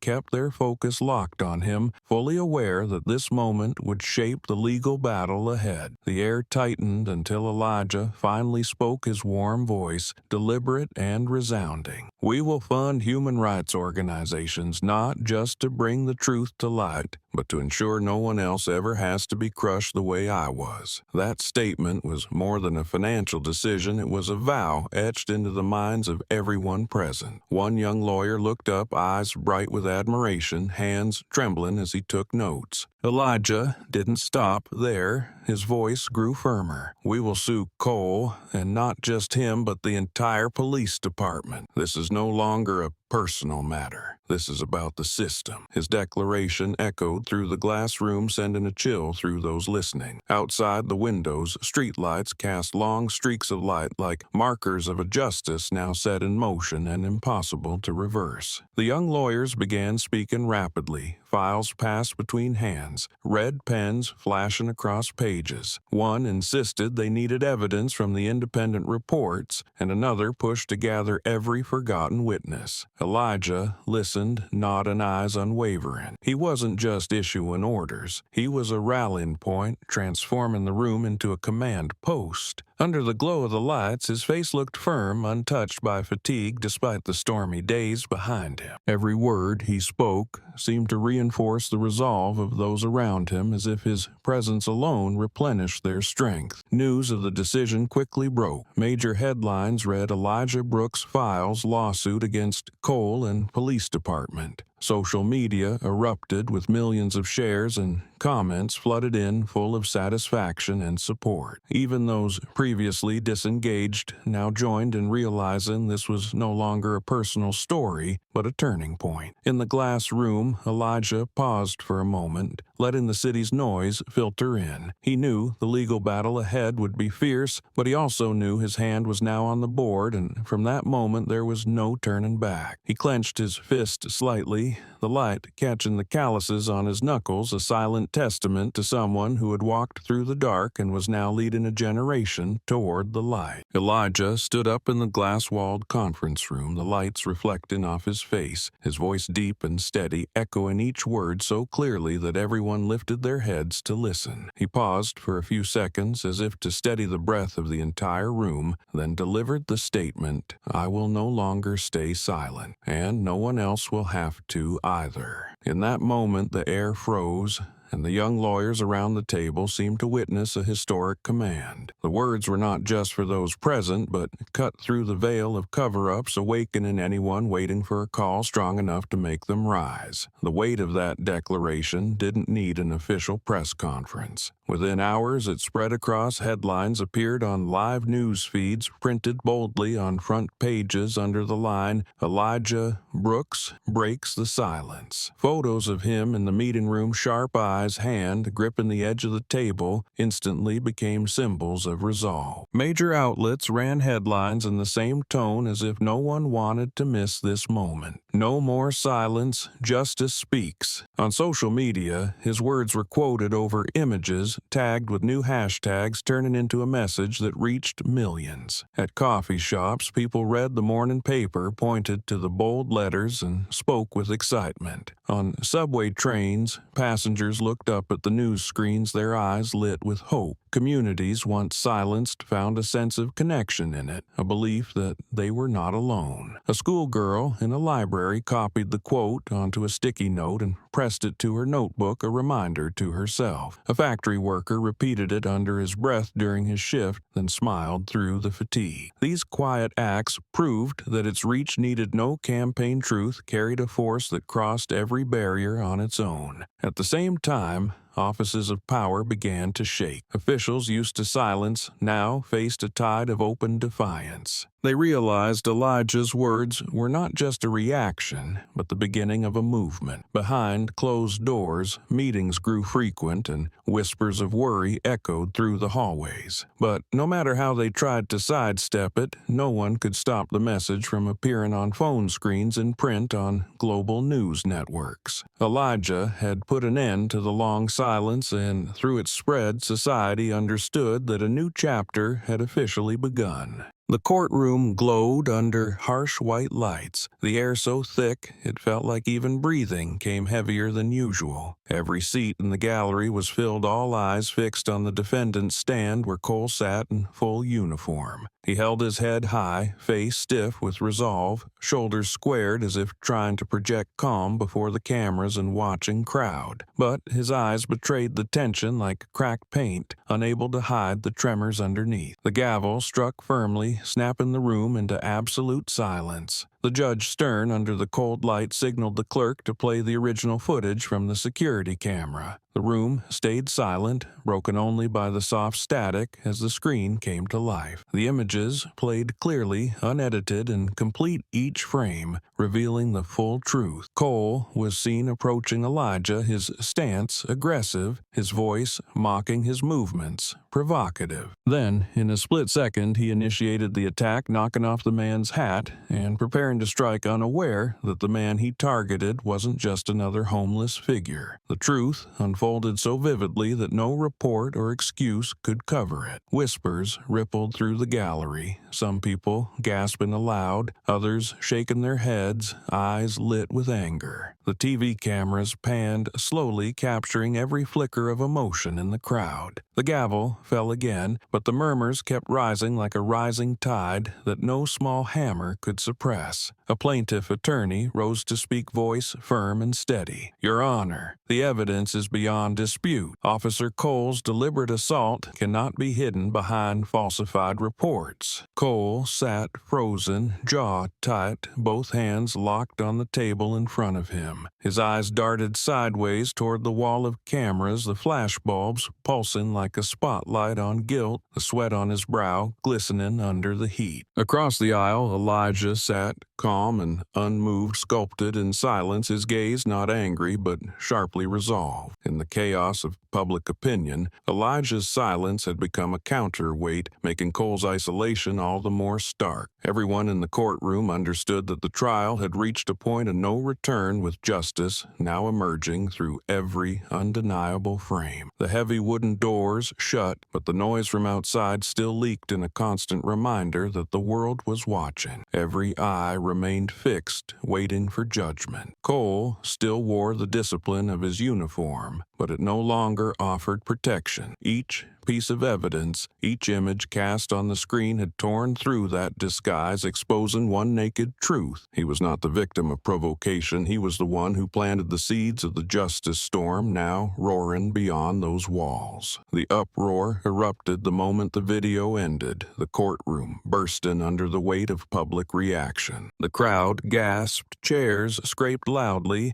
as people jumped to their feet, some unable to hold back, rising and clapping thunderously. Applause rolled in waves, blending with shouts that turned the court's solemn atmosphere into a storm of emotion. There were tears streaming down cheeks, cries choked with outrage and satisfaction. The media captured every moment, cameras sweeping the room to freeze this historic instant where truth stood unaltered and undeniable before hundreds of eyes. Tomorrow's headlines would be flooded with words, but in that moment, judgment was already handed down by a chorus of hearts and clapping hands. Amid the chaos, Elijah remained still, his eyes fixed on Cole, neither gloating nor wavering. That gaze was cold, a sharp line slicing through the facade Cole struggled to maintain. Elijah didn't need to shout, didn't need to move again, because his eyes spoke enough. They were like a silent blade leaving behind a wound deeper than any outburst could deliver. In the charged setting of the courtroom, that calmness became all the more striking, a stark contrast to the swelling noise around him. Everyone present saw the difference clearly. One side, clinging desperately to power, the other silent and strong, letting truth speak for itself. Cole bowed his head, his hands clenched on the table knuckles, pale as if grasping for something slipping away. He felt that gaze piercing him, stripping away every layer of defense. Around him, the applause didn't stop hammering like blows, a drumbeat reminding him the crowd had seen everything. His ears rang. His breathing grew short, his mind filled with a whirlwind of shouts, the judge's gavel pounding for order, and Elijah's stare, the final cut, etching into his memory, a truth that could never be undone. In that moment, the courtroom was no longer just a chamber of law. It had become a symbol of public justice. The crowd, with its anger and applause, had delivered its own verdict, and Elijah, through silence and a blade-sharp gaze, had become a living witness to the power of truth. That contrast burned itself into the memory of everyone present, so that when they left the courtroom they would carry an image that would never fade. The roar of the crowd, the stare, cold as steel, and the moment justice found a voice that could not be denied.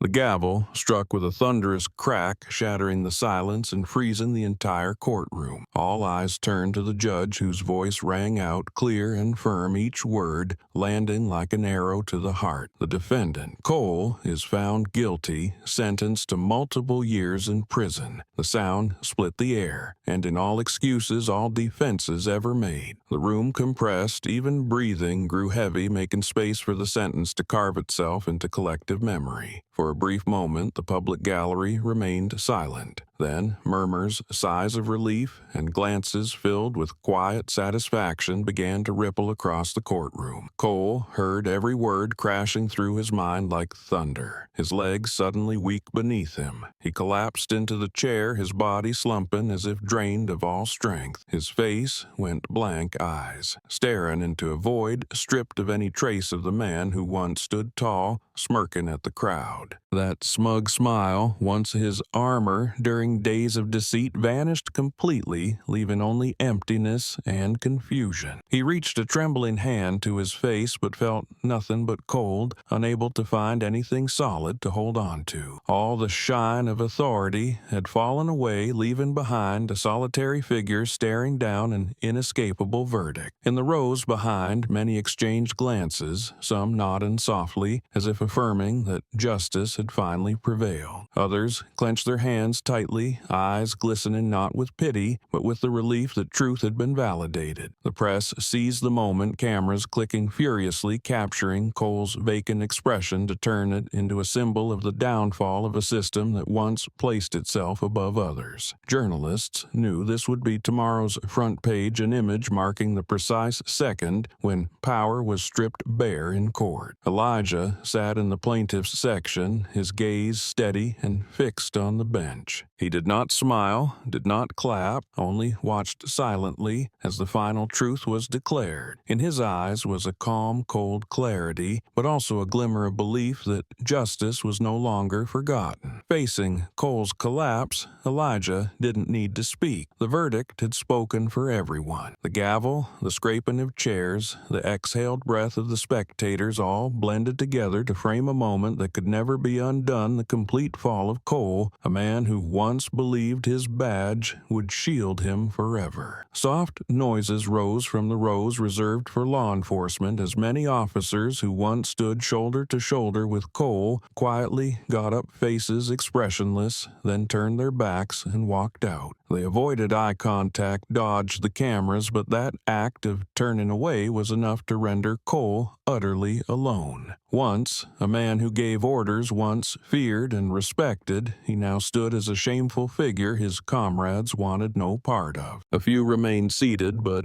even their gazes carried no sympathy, only the weight of judgment. The press didn't miss the moment, cameras flashing non-stop lenses, capturing every turned head, every retreating step, transforming them into visual proof of the collapse of what was once called brotherhood. Every photo would serve as a reminder that blind loyalty cannot survive when the truth is laid bare. Up front, journalists jostled to capture every angle, every twitch of Cole's face, every bead of sweat rolling down his temple, every awkward frown was magnified on screen. On crumpled notepads, frantic notes were scribbled headlines drafted shifted on the spot. Colleagues turn away. Cole's moment of isolation. The sound of keyboards clattering in the live broadcast zone filled the air, that relentless tapping deepening the humiliation of a man once seated at the peak of authority. The entire courtroom resembled a vast theater, with Cole as the lead in a tragedy witnessed by millions through live television. Amid all that noise, Elijah remained still. He didn't join the commotion, didn't raise his hands in triumph, didn't face the cameras, but quietly folded his hands over his chest, fingers interlocked. On his knuckles, the calluses glowed under the white lights, reflecting the marks of years of struggle, of a journey that forged the man he had become. His gaze remained steady, locked on the bench, letting the world erupt around him. That image carried a different weight, needing no words to instill the belief that justice was not a performance, but a conviction built through perseverance and quiet resolve. In a room capturing every moment as if recording history in real time,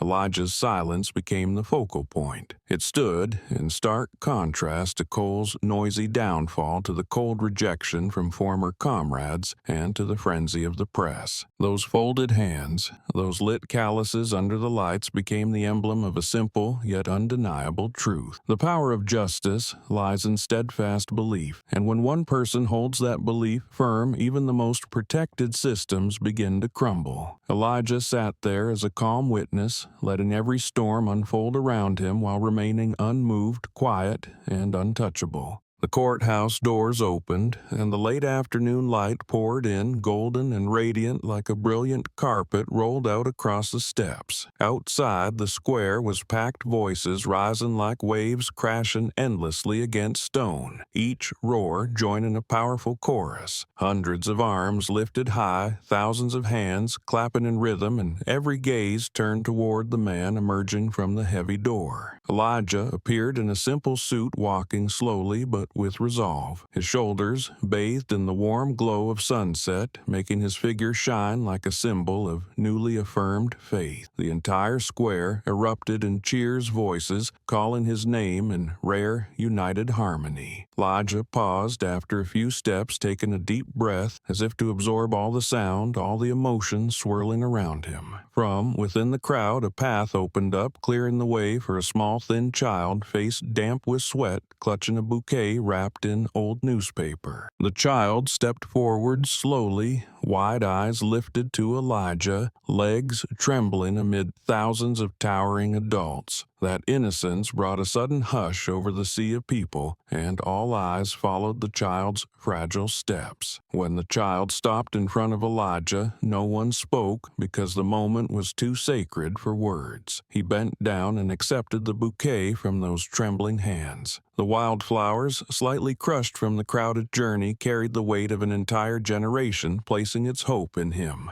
Elijah smiled gently, his eyes soft with a kindness completely unlike the steely resolve he'd shown in court. He whispered, voice warm but firm, "Never think you are less." The words were quiet, yet they rippled across the square like an electric current, reaching into every heart, watching in silence. Applause broke out again, louder than before, rolling in waves like a shared response to the simple message Elijah had just delivered. The child's mother, standing behind, broke into tears, and many around her grew misty-eyed. They hadn't just witnessed the sentencing of a man who abused horsepower. They had seen justice step beyond the courtroom walls, reaching into lives and hearts. The image of Elijah bending to accept the small bouquet became an instant symbol. Hundreds of phones raised to capture it, and within moments the photo flooded social media. Beneath it, people wrote, "Justice is not only in verdicts, but in empathy and courage." The square outside the courthouse was no longer just a place to welcome a man, but the space where belief in dignity was rekindled, a reminder that from now on every voice would matter. Elijah leaned down, his face close to the child's clear eyes, and his voice, warm yet firm, rose steadily. "Never think you are less." That moment, though spoken softly, echoed like a solemn vow. The child looked up at him, eyes gleaming as if reflecting a new hope, and the entire square fell silent, as if trying to absorb every word. From that brief hush, a single voice rang out, then quickly swelled into a massive wave. Justice for all. Thousands of people spoke in unison, the sound echoing off surrounding walls, sweeping down the streets, flooding the golden-hued evening air. The chant did not end with one cry. It surged over and over, pounding like a battle drum, the heartbeat of an entire city beaten as one. Hands clapped together, arms raised high, faces blazing with resolve. They turned the square into a glowing sea of fire. Reporters and television cameras captured every angle, but no lens could fully convey the emotion rushing through the hearts of those present. The voices rose not just to honor Elijah, but to declare to the world that justice would no longer belong to a privileged few, but to everyone. Elijah stood tall, the small bouquet still in his hand, his gaze sweeping across the crowd as if to remember every face, every spark of light in their eyes. He didn't need to say another word, for the repeated chant of justice for all had become the clearest declaration. The crowd swelled behind him, latecomers pushing forward to be part of the moment, no one wanting to miss it. On social media, live streams multiplied, captions and new hashtags flooded every platform. People from other continents watching through their screens echoed the chant as if they stood in the square themselves. In the fading afternoon light, the square seemed to glow with collective power. Elderly couples clutched hands, eyes red with emotion. Students shouted until their voices cracked, and children hugged their parents tightly, joining in the resounding cry. The entire city breathed as one, united by a shared longing. Justice for all was no longer a passing slogan, but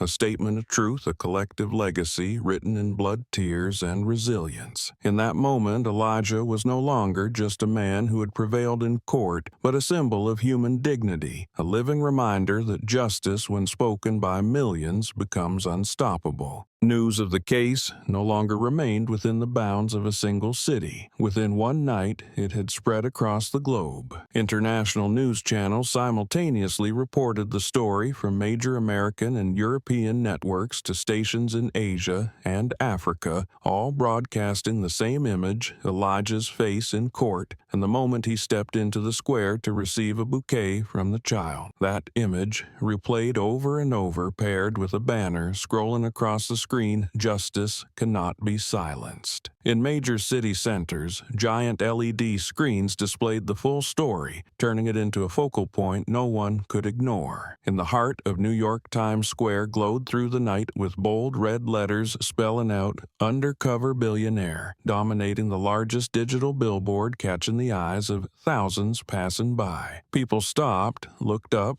took photos, recorded clips, and then quickly shared them online. A story, born in the corner of a small park, had now transformed into a global slogan tied to the image of one man who dared to confront and expose the truth. The familiar noise of Times Square seemed to quiet momentarily, giving way to reflection on the values society had long overlooked. Across the Atlantic, people gathered at Paris's Place de la Concorde, lighting candles and holding up signs that read, "Justice for all." The tiny flames linked into a sea of light, reflecting on solemn faces and eyes filled with hope. They didn't know Elijah personally, but saw in his story a connection to the injustices every society has faced. In Tokyo, crowds packed in front of Shibuya Station, holding placards, some crying as they watched a replay of the moment Elijah stood before the public. Different languages, same message, all chanting the same words, forming a bridge that spanned every border. In Johannesburg, as night fell, the city center filled with people. Candles once again lighting up the space, flickering but steady. An elderly man with dark skin raised his voice. "We know what it means to be trampled, and that's why we understand him." His words echoed, followed by a wave of applause, as if Elijah's story wasn't just about him, but about all those who had lived in the shadow of oppression. That ripple of solidarity set the world ablaze, turning the case into a catalyst for deep global conversations on human rights. Each country, each city became became a bright spot on the global map where the public beat with one collective pulse. Major newspapers, from The Guardian, Le Monde to Asahi Shimbun, simultaneously ran headlines about the event, calling it the Elijah Effect. Social media overflowed with comments, millions of people sharing the story as proof that injustice in one place could stir the conscience of all humanity. And in that rising wave,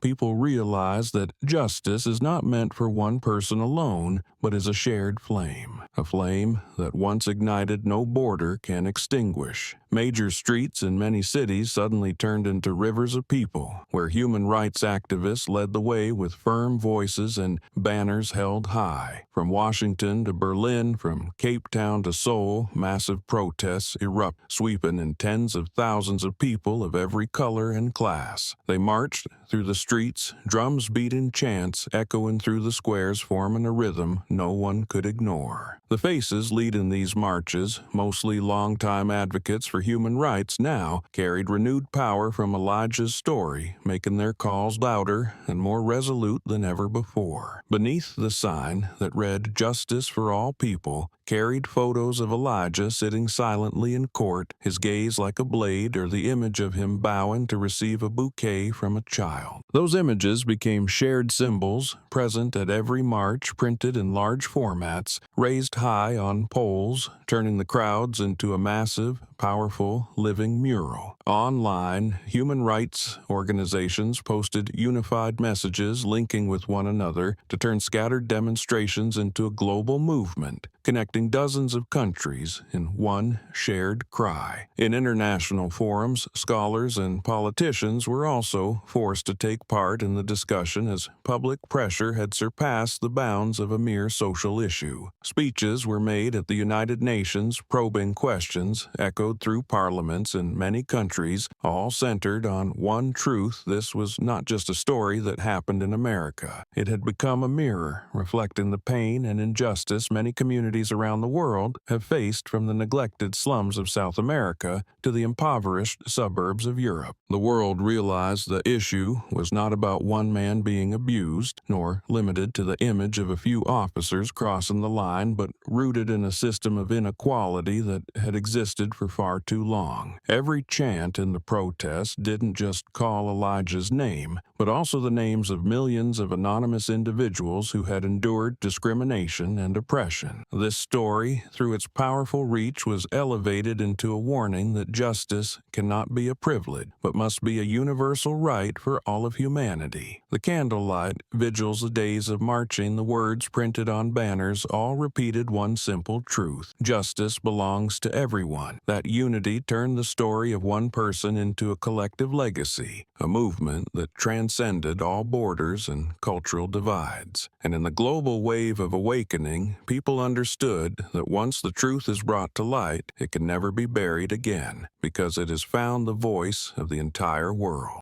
In the damp, cold air of the local detention center, gray walls covered in mold stains loomed under the flickering yellow light, casting dim shadows across the rough cement floor and filling the space with a heavy, oppressive atmosphere. Cole sat curled in the corner of his cell, back against the wall, his figure so haggard it was hard to recognize the once proud man in uniform. His face was gaunt, deep circles darkened his bloodshot eyes, his hair disheveled, his wrinkled prison clothes stained with grime. The sound of a guard's boots echoed down the hallway with every passing step, making the silence even more suffocating, as if pressing him deeper into his relentless isolation. Cole raised his trembling hands to cover his face, his fingers shaking uncontrollably, his breathing labored and echoing in his chest. Memories surged back every moment he knocked off Elijah's cap, every mock and laugh, every cold stare from the crowd when the video went viral, all stacked into an endless loop of scenes he couldn't erase. He muttered, his voice hoarse and barely audible in the narrow space. "Why hold on to the badge?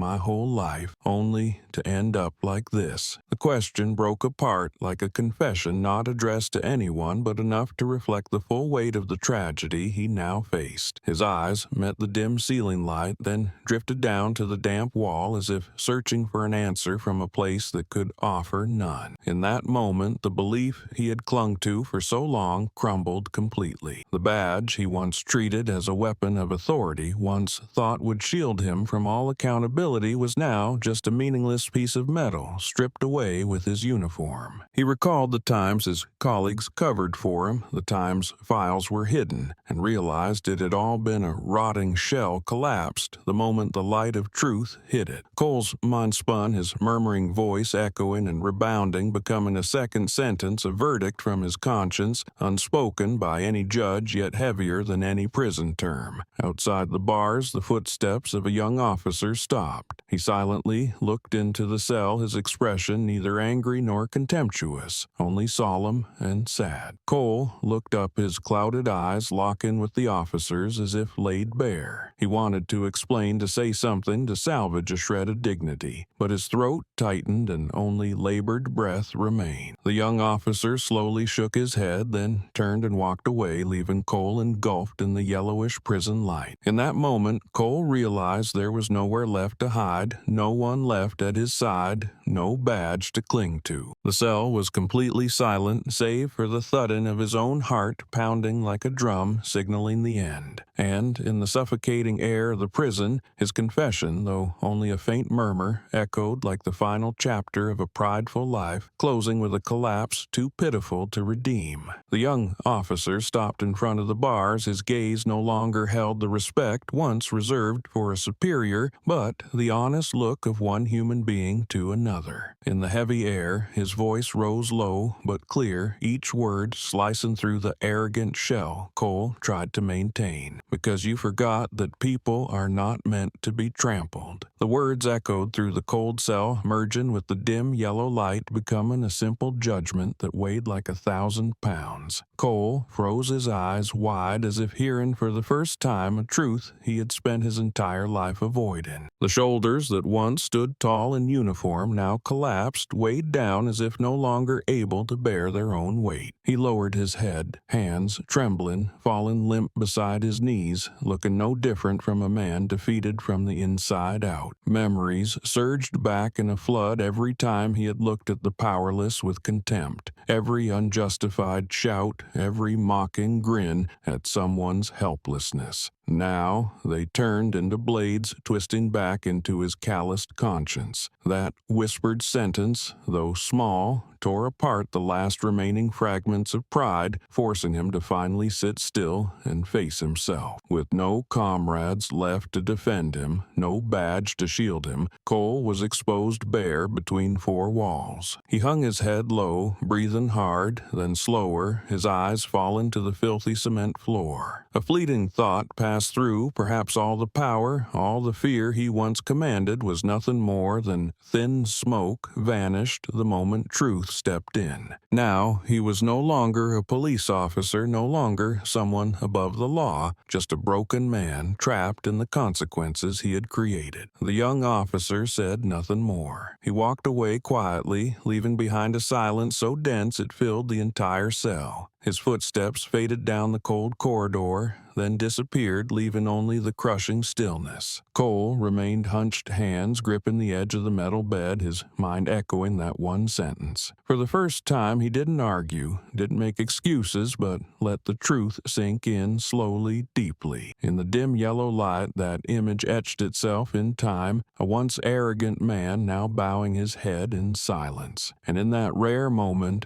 Cole finally listened, not to respond, not to justify, but to accept that an entire life had been lived in error. That bowed head wasn't just a symbol of defeat, but a silent confession, a late surrender to the justice he had once scorned. The university lecture hall buzzed with quiet murmurs before the talk began. Hundreds of students packed tightly into their seats, eyes fixed on the lit podium. When Elijah stepped out, the entire room fell silent, the air so still you could hear each footstep echo across the wooden floor. He stood tall, both hands resting on the podium, the light casting across a face that had appeared on every front page, each wrinkle a testament to a life spent weathering storms.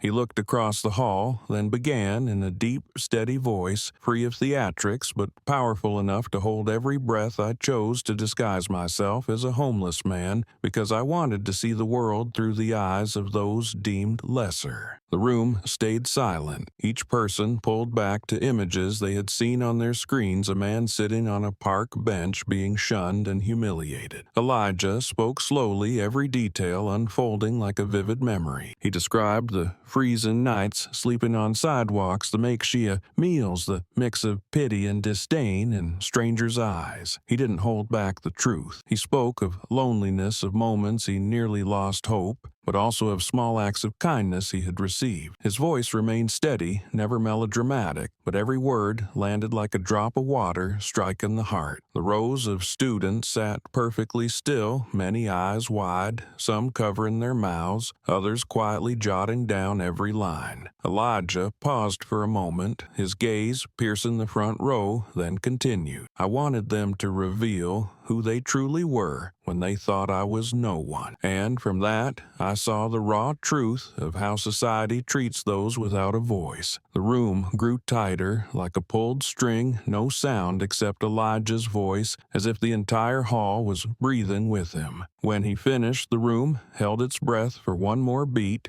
then erupted. Applause thundered like a storm, echoing off the brick walls and arched ceiling, rolling on without end. Students rose to their feet at once, eyes shining, faces filled with emotion as if they had just witnessed a moment that would mark them forever. The applause wasn't just for praise, it was a declaration that they understood, that they empathized, that they had been ignited. Elijah bowed his head slightly, a faint smile crossing his face, his eyes glowing with quiet fulfillment. He knew his new journey had begun, and this time it wasn't about hiding beneath anonymity, but about building a more just future with a rising generation. From the middle of the packed rows, a young female student suddenly stood up, eyes blazing with youthful fire, her voice echoing across the lecture hall. We will not be silent anymore. The words shot out like an arrow through the stillness, making hundreds of students turn their heads, and in an instant, thunderous applause erupted. It wasn't just a chant. It was a cry of longing to speak out, to shatter the apathy that had gone on far too long. Chairs scraped the floor, hands rose high, and a chain reaction began unstoppable, turning a single moment into a collective roar. Elijah stood at the podium, his eyes fixed on the young woman, then swept across the hall, now bursting with energy. His face lit up with belief, though in the depth of his gaze was a flicker of wistfulness, as if seeing his younger self once yearning to break the silence and confront injustice. He smiled, a kind smile, but firm, and his warm voice rang out, every word hanging in the air. Justice begins in every heart that dares to speak. The words poured out, merging with the rising chants like a flame fed with fuel burning brighter than ever. The atmosphere in the lecture hall turned into a whirlwind, students rising to chant, new slogans repeating Elijah's words like a chorus of unity. Their voices carried into the hallway, drawing in those who hadn't even been part of the talk. Eyes lit up, hands clasped tightly. Tears ran down some faces while smiles beamed just as brightly. Notebooks filled with the line, "Justice begins in every heart that dares to speak," phones quickly recording the historic moment to stream it live, spreading it across social media. Within minutes, thousands of others tuned in and shared the moment, turning the phrase into a living mantra. Among the crowd, many professors stood in silence, some nodding, others placing hands over their hearts as if something long dormant had been stirred. They saw clearly that this new generation was no longer afraid, and they realized that they could no longer stand aside. Elijah watched the reactions unfold, witnessing hope spreading from the front row to the lecture hall's edge. He knew this wasn't just a speech anymore. It had become the beginning of a movement. Every voice that rose today would become the foundation for action tomorrow, and he knew he had planted the right seed. The sky outside had begun to turn a soft red of sunset, the light streaming through the wide windows and falling directly onto the podium, making Elijah's figure standing there even more striking. He was no longer the man bearing the wounds of a public humiliation, nor just the billionaire in disguise, but now he was a teacher, a guiding flame for the next generation. In that moment, he was not alone, but surrounded by hundreds of hearts, beating as one, echoing a promise that they would step forward, that they would continue to speak for those who had no voice. Elijah's words still echoed like a lingering note. Justice begins in every heart that dares to speak now no longer belonged to him alone, but had become a shared declaration. It moved beyond the four walls of the lecture hall, seeping into each person's mind, and from there, a new path for him was clearly defined. Not a journey to reveal the truth for himself,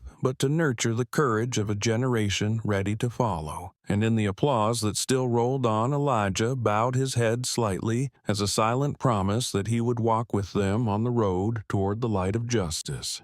A year had passed, and the park where it all began was once again blanketed in golden leaves, the rustling sound of autumn wind and the sparse branches recalling old memories. Right along the stone-paved path, the wooden bench, once damp with morning dew, where a man once sat in silence, had been replaced by a towering bronze statue. The statue of Elijah Brooks sat in a calm pose, eyes gazing into the distance, hands interlocked just like the moment he sat silent in the courtroom. At the base of the statue, a worn backpack was intentionally placed, replicating the belongings of a homeless man from long ago, so that anyone who looked would remember that the beginning of justice does not lie in power, but in the wounded dignity of an ordinary human being. People from everywhere came forming long lines around the statue. In their hands were bouquets of every color. Some brought roses, others white chrysanthemums, and children picked wildflowers from the roadside to lay down. Each petal, resting at the statue's feet, served as a thank you, a tribute to the journey Elijah had started. Many young people stood in silence, saying nothing. Their eyes lit up as if they saw themselves reflected there, felt the weight of responsibility and the trust being passed on. Student shoes layered footprints along the path, and the clear eyes of teenagers looked up at the bronze figure as if reminded that justice begins with the courage to speak. The atmosphere in the park that day was unlike usual, no longer just a place for leisure, but a space for remembrance and inspiration. Groups of high school students came on field trips, and teachers stood explaining that Elijah's story wasn't just a historical lesson, but a reminder for every generation. One boy looked up and asked, "He was just one person, how did he do so much?" The innocent question made the adults around him fall silent. Because the answer was already there before them, he was not alone. He had awakened millions of hearts brave enough to rise, turning personal strength into collective power. The bronze statue quickly became a familiar destination, a place people returned to for reflection or to remind themselves of the truth. Elderly visitors sat for hours telling their grandchildren how they had once witnessed Elijah's humiliation on that very bench. Young people filmed clips sharing images of the statue with captions that read, "Justice isn't some distant concept, it begins right here." Each of those messages connected one after another, turning the small park into a shining point in the city, spreading out into the world as a symbol of persistence. As the evening light, faded golden sunlight once again bathed the statue, casting Elijah's shadow long across the brick ground, merging with the rustle of fallen leaves. People still lined up, bouquets continued to be laid down, forming a vibrant carpet of color at the statue's base. In that space, there was a clear sense that Elijah had never truly left. He remained present in the way people treated one another, and the chants of justice for all that still rose whenever whenever injustice appeared. The legacy he left behind was not one of wealth or power, but a belief that justice is the shared breath of humanity, and as long as someone dares to speak, it will never disappear. A year had passed, the leaves fell again, but the park was no longer a place of humiliation or violence. It had become the birthplace of collective memory. The legacy of justice was engraved not only in cold bronze, but in the burning hearts of millions who had learned to raise their voices. Elijah,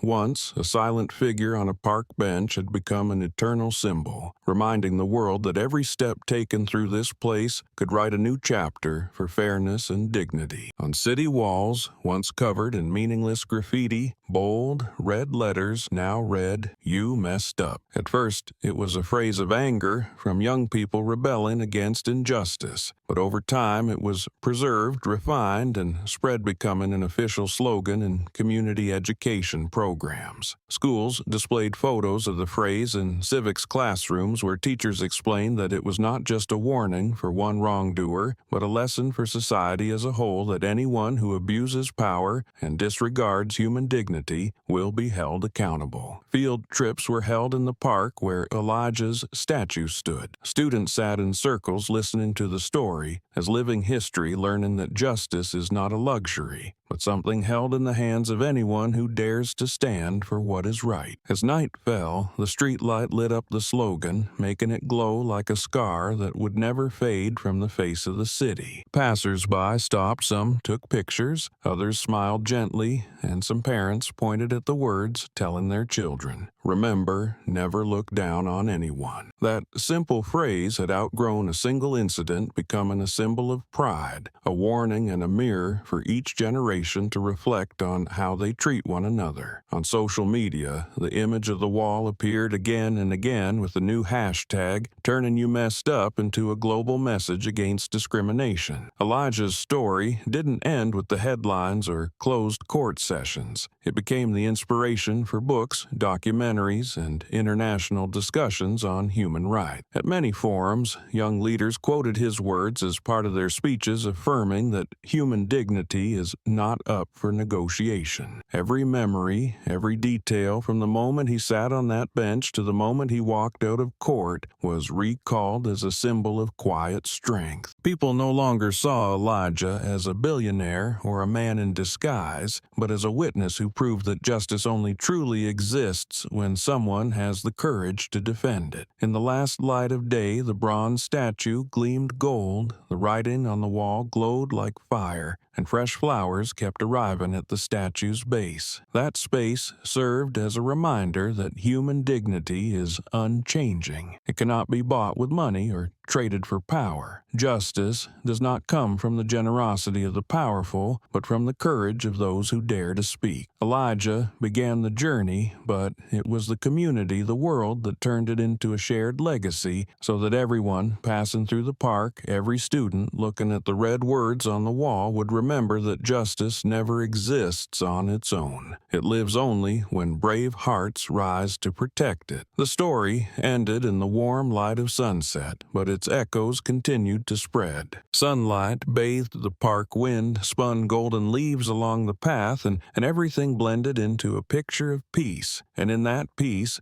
people did not forget that behind it was a struggle filled with loss and courage. Elijah no longer needed to appear because his name had become inseparable from the unshakable belief that justice belongs to everyone and anyone can become its guardian, as long as they have the courage not to bow to injustice. The story closed in the golden light of an autumn afternoon, where the statue of Elijah Brooks sat tall beside the park bench, an old backpack still at its feet, as a reminder that his journey began from days of being disregarded. From a man quietly sitting in the park and enduring humiliation, Elijah became a symbol of belief and the power of justice. His life was proof that anyone from any position can spark a wave of change if they dare to rise and let truth be heard. The transformation from a wronged individual to the voice of millions was evidence that human dignity is the strongest strongest foundation of all beyond the reach of any power to erase. Looking back on that journey, one can see layers of meaning. It wasn't simply a story about a billionaire in disguise, but an exposure of the true face of a system long hiding its flaws. Elijah didn't need wealth or fame to prove his worth. Hekos, too, ceased it all in silence, letting those who abused power reveal themselves. And when the truth came to light, the power of the people turned a quiet moment into a global flame. The chants from the square and the candlelight in Paris and Johannesburg all transformed a personal tragedy into a turning point for the world. From within the courtroom, the sentence given to Cole didn't just close one chapter. It opened a new door for justice. His collapse in the chair, the blank stare, and the turning backs of his colleagues showed that cover-ups and arrogance cannot stand once the truth is revealed. In contrast, Elijah's calm eyes, his firm silence were the strength that convinced the public that justice doesn't need spectacle, only resolve. The court passed its judgment, but it was public opinion, the unity of the community, that delivered the true verdict, forcing the system to change itself. A year later, when the phrase, "You messed up" on the city wall became an educational slogan, the story no longer belonged to Elijah alone. It had become a legacy, a lesson passed down to the next generation. People placing flowers at the base of the statue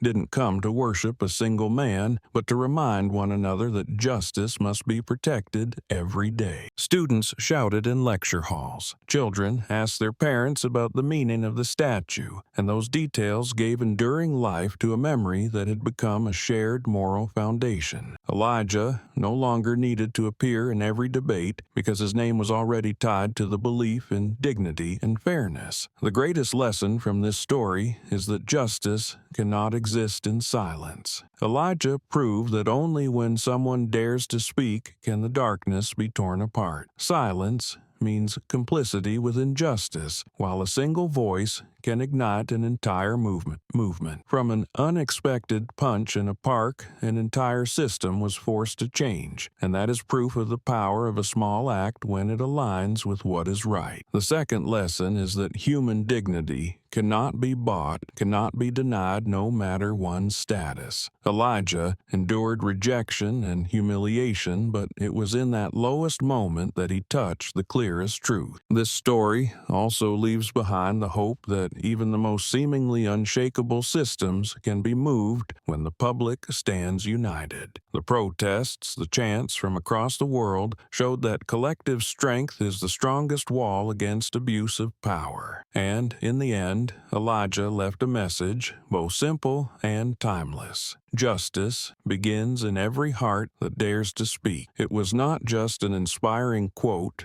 but a compass for anyone hesitating between silence and action. In the sunlight falling on the bronze statue, the story closes like a symphony of belief, reminding us that justice is never out of reach. It lives in every heart brave enough to rise.